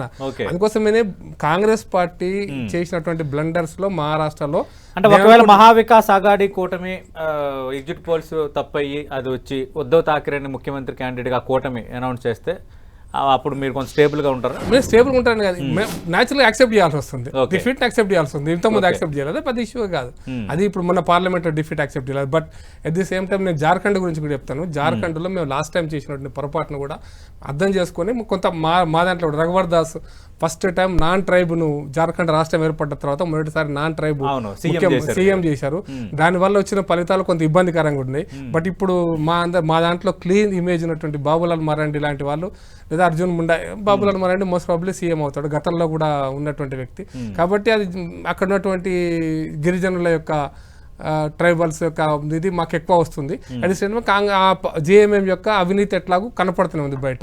సో ఇవన్నీ ఫ్యాక్టర్స్ ఇన్ఫ్లుయెన్స్ చేస్తే ఖచ్చితంగా బీజేపీకి కూడా ఇటు అటుగా జార్ఖండ్లో మేము లీడ్ చేస్తాం. ఒక 5 సీట్లు, చిన్న స్టేట్ 81 అసెంబ్లీలో సీటు కాబట్టి 40-42 సీట్లు 44 సీట్లు. లాస్ట్ టైం కూడా మాకు 32 28 దాకా వచ్చిన సీట్లు. కాబట్టి ఈ అలయన్స్లో ఏమవుతుందో చూద్దాం. బట్ నేను నమ్ముతున్నదంటే గివెన్ అలయన్స్ ఇప్పుడు మీరు ఇచ్చినటువంటి సర్వే రిపోర్ట్ ఆధారంగా 2 రాష్ట్రాల్లో ఉన్నటువంటి పరిస్థితిని విశ్లేషణ చేసి చెప్పిన చాలా స్పష్టంగా మేము సవరించుకున్న దాన్ని బట్టి జార్ఖండ్ లో మాకు లీడ్ వస్తుంది. అయితే మొన్న పార్లమెంట్ ఎలక్షన్స్ లో కూడా మనం మహారాష్ట్రలో మాకు లీడ్ రాకపోయినా పార్లమెంట్ ఎలక్షన్స్ లో మాకు జార్ఖండ్ లో లీడ్ వచ్చింది. మెజారిటీ చాలా ఎక్కువ సీట్లు కూడా వచ్చినాయి మొన్న పార్లమెంట్ ఎలక్షన్. దాని ఇంపాక్ట్ కూడా కొంత ఖచ్చితంగా పార్లమెంట్ లో ఉంటుంది. ఇప్పుడు అదే కరెక్ట్ అయితే మరి వీళ్ళకి కూడా ఇంపాక్ట్ నేను కాదంటే నేను అందుకోసం మహారాష్ట్రలో నేను అసెంబ్లీ నెంబర్ కూడా చెప్పిన, అసెంబ్లీ ఫిగర్ 30 సీట్లలో శివసేన ఇన్ఫ్లుయెన్స్ ఎంత ఉంటుంది ఉద్ధవ్ ఠాక్రే అనేది ఒక పాయింట్. ఆయన ముఖ్యమంత్రి చేయకపోవడం వల్ల 1% ఓట్లు మారినా 20 సీట్లు మారితే అయిపోయింది కదా ప్రభుత్వం. 126 నుంచి 20 సీట్లు మారినాయి అనుకోండి. మహారాష్ట్ర జార్ఖండ్ ఆర్ఎస్ఎస్ చాలా కీలక పాత్ర పోషించిందంటారు, నిజమేనా? ప్రచారంలో చివరిలో సార్ ఆర్ఎస్ఎస్ చాలా స్పష్టంగా ఎవరికి ఓటేయాలని, అంటే ఈ పార్టీకి ఓటేయమని ఏదో కీలక అంటే జాతీయవాదులకు ఓటేయండి, ముస్లిం రిజర్వేషన్ అనే వాళ్ళకి ఓట్లు వేయకండి, పలానా ఇది చేసే వాళ్ళకి ఓట్లు వేయకండి, వక్ఫ్ యాక్ట్ ఈ విధంగా ఇంప్లిమెంట్ చేసే వాళ్ళకి ఓట్లు వేయకండి అది చెప్తే దాని అర్థం ఇది మా అది కాదు అంటే ఇంకొకరికి ఓటేయమని వేరే లేదు కదా, ఆటోమేటిక్ గా ఇంప్లైడ్ అవుతుంది. సెక్స్ చేసుకున్న ఆయన తెల్ల వెంట్రుకలు ఉంటాయి, బాగా మాట్లాడతాడు, కోపంగా అరుస్తాడు అంటే ప్రకాష్ రెడ్డి అని నేను చెప్పాలా సార్? మీరు భలే ఉన్నారు. అరెస్ట్ చేస్తాడు. రైట్, ప్రకాష్ రెడ్డి గారు డిబేట్ క్లోజ్ చేసే ముందు అంటే ఈ ఫలితాల తర్వాత బీజేపీ స్ట్రాటజీస్ మారబోతున్నాయి, ఈ శీతాకాల సమావేశాల్లో జమిలీ బిల్లుని స్పీడప్ చేస్తారు అని అంటున్నారు. నిజంగా ఆ ఇంపాక్ట్ ఒకవేళ ఎగ్జిట్ పోల్స్ నిజమయ్యి జార్ఖండ్ మహారాష్ట్రలో మీరు పవర్లోకి వస్తే కొంచెం కీలక నిర్ణయాలు ఎక్స్పెక్ట్ చేయొచ్చా? సార్ ఊహాజనితమైనటువంటి ప్రశ్నలు ఇవన్నీ సార్. జమిలీ ఎలక్షన్ సంబంధించి జరగాల్సిన ప్రిపరేషన్ కి ఇంకా మొదలు కాలేదు. ఓకే, చాలా స్పష్టంగా జరగాల్సింది మొదలు సెన్సస్ రికార్డ్ కావాలి. అది సెన్సస్ రికార్డు సంబంధించినటువంటి విధి విధానాలే ఇప్పుడు 2025 అవుతాయా, ఇంకొంచెం టైం పడుతుందా, ఇంకా క్లారిటీ లేదు. అది సెన్సస్ జనాభా లెక్కలు 2027 జమిలీ అనేది హంబక్కే. 2027 భారతీయ జనతా పార్టీ ఆలోచనలో ఎక్కడ లేదు. జమిలీ ఎన్నికలు జరగాలి 27 జరగాలి, 28 జరగవచ్చు జమిలీ ఎన్నికలు. అంటే ఇప్పుడు కొన్ని పార్లమెంట్ కు దగ్గర 6 నెలలు ప్రీపోన్ చేయొచ్చు, మిగతా అసెంబ్లీస్ అన్ని పోస్ట్ పోన్ చేయొచ్చు. కొంచెం అంటే 28 ఇప్పుడు మన పార్లమెంట్ అసెంబ్లీ ఎలక్షన్ జరిగిన సందర్భంలో దాన్ని జమిలీ అని కూడా అంటామా కాదా పక్కన పెడితే మహారాష్ట్ర రిజల్ట్స్ పూర్తిగా వచ్చారు జవాబు చెప్పండి సార్. మహారాష్ట్ర వచ్చాక ఎప్పుడు చెప్తా సార్, వక్క ఫ్యాక్ట్ ఉంది. వక్క ఫ్యాక్ట్ ఈ పార్లమెంట్ ఎలక్షన్స్ పార్లమెంట్ సెషన్ రాకపోవచ్చు కూడా అంటారు. ఎందుకంటే దానికి ప్రిపరేషన్ జరగాల. చట్టాలకు కావాల్సినటువంటి ప్రభుత్వమే సార్. పార్టీలో ఎంత ఆవేశంగా అనుకున్నా ప్రభుత్వాలు వాటి పద్ధతులు నడుస్తాయి.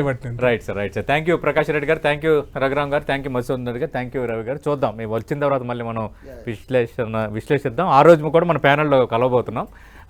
ఇది మహారాష్ట్ర జార్ఖండ్ ఎన్నికల ఎగ్జిట్ పోల్స్పై 10 టీవీ పిన్ పాయింటెడ్ అనాలిసిస్. ఒకవేళ నిజమైతే భారత రాజకీయాలకు సంబంధించి ప్రధానంగా బీజేపీ ప్లానింగ్ సంబంధించి స్ట్రాటజీస్ మారబోతున్నాయన్న చర్చ అయితే జరుగుతోంది. ఒకవేళ ఇదే కనుక నిజమైతే కాంగ్రెస్ పార్టీకి సంబంధించి కాంగ్రెస్ పార్టీ నాయకత్వం, కాంగ్రెస్ పార్టీ స్ట్రాటజీ పైన మరోసారి కాంగ్రెస్ పార్టీలోన అంతర్లీనంగా కొంత చర్చ మొదలయ్యే అవకాశం అయితే చాలా స్పష్టంగా ఉంది. హర్యానాని చేతులారా కాంగ్రెస్ పార్టీ చేజార్చుకుందన్న భావన ఎక్కువ మందిలో ఉన్న నేపథ్యంలో మహారాష్ట్రని లో ఫలితం ఏమైనా తేడా వచ్చినా, అలాగే జార్ఖండ్లో ఉన్న కూటమిని అక్కడ విజయాన్ని పోగొట్టుకున్నా మాత్రం ఖచ్చితంగా దాని ఇంపాక్ట్స్ కాంగ్రెస్ పార్టీకి సంబంధించి కూడా ఉండొచ్చు.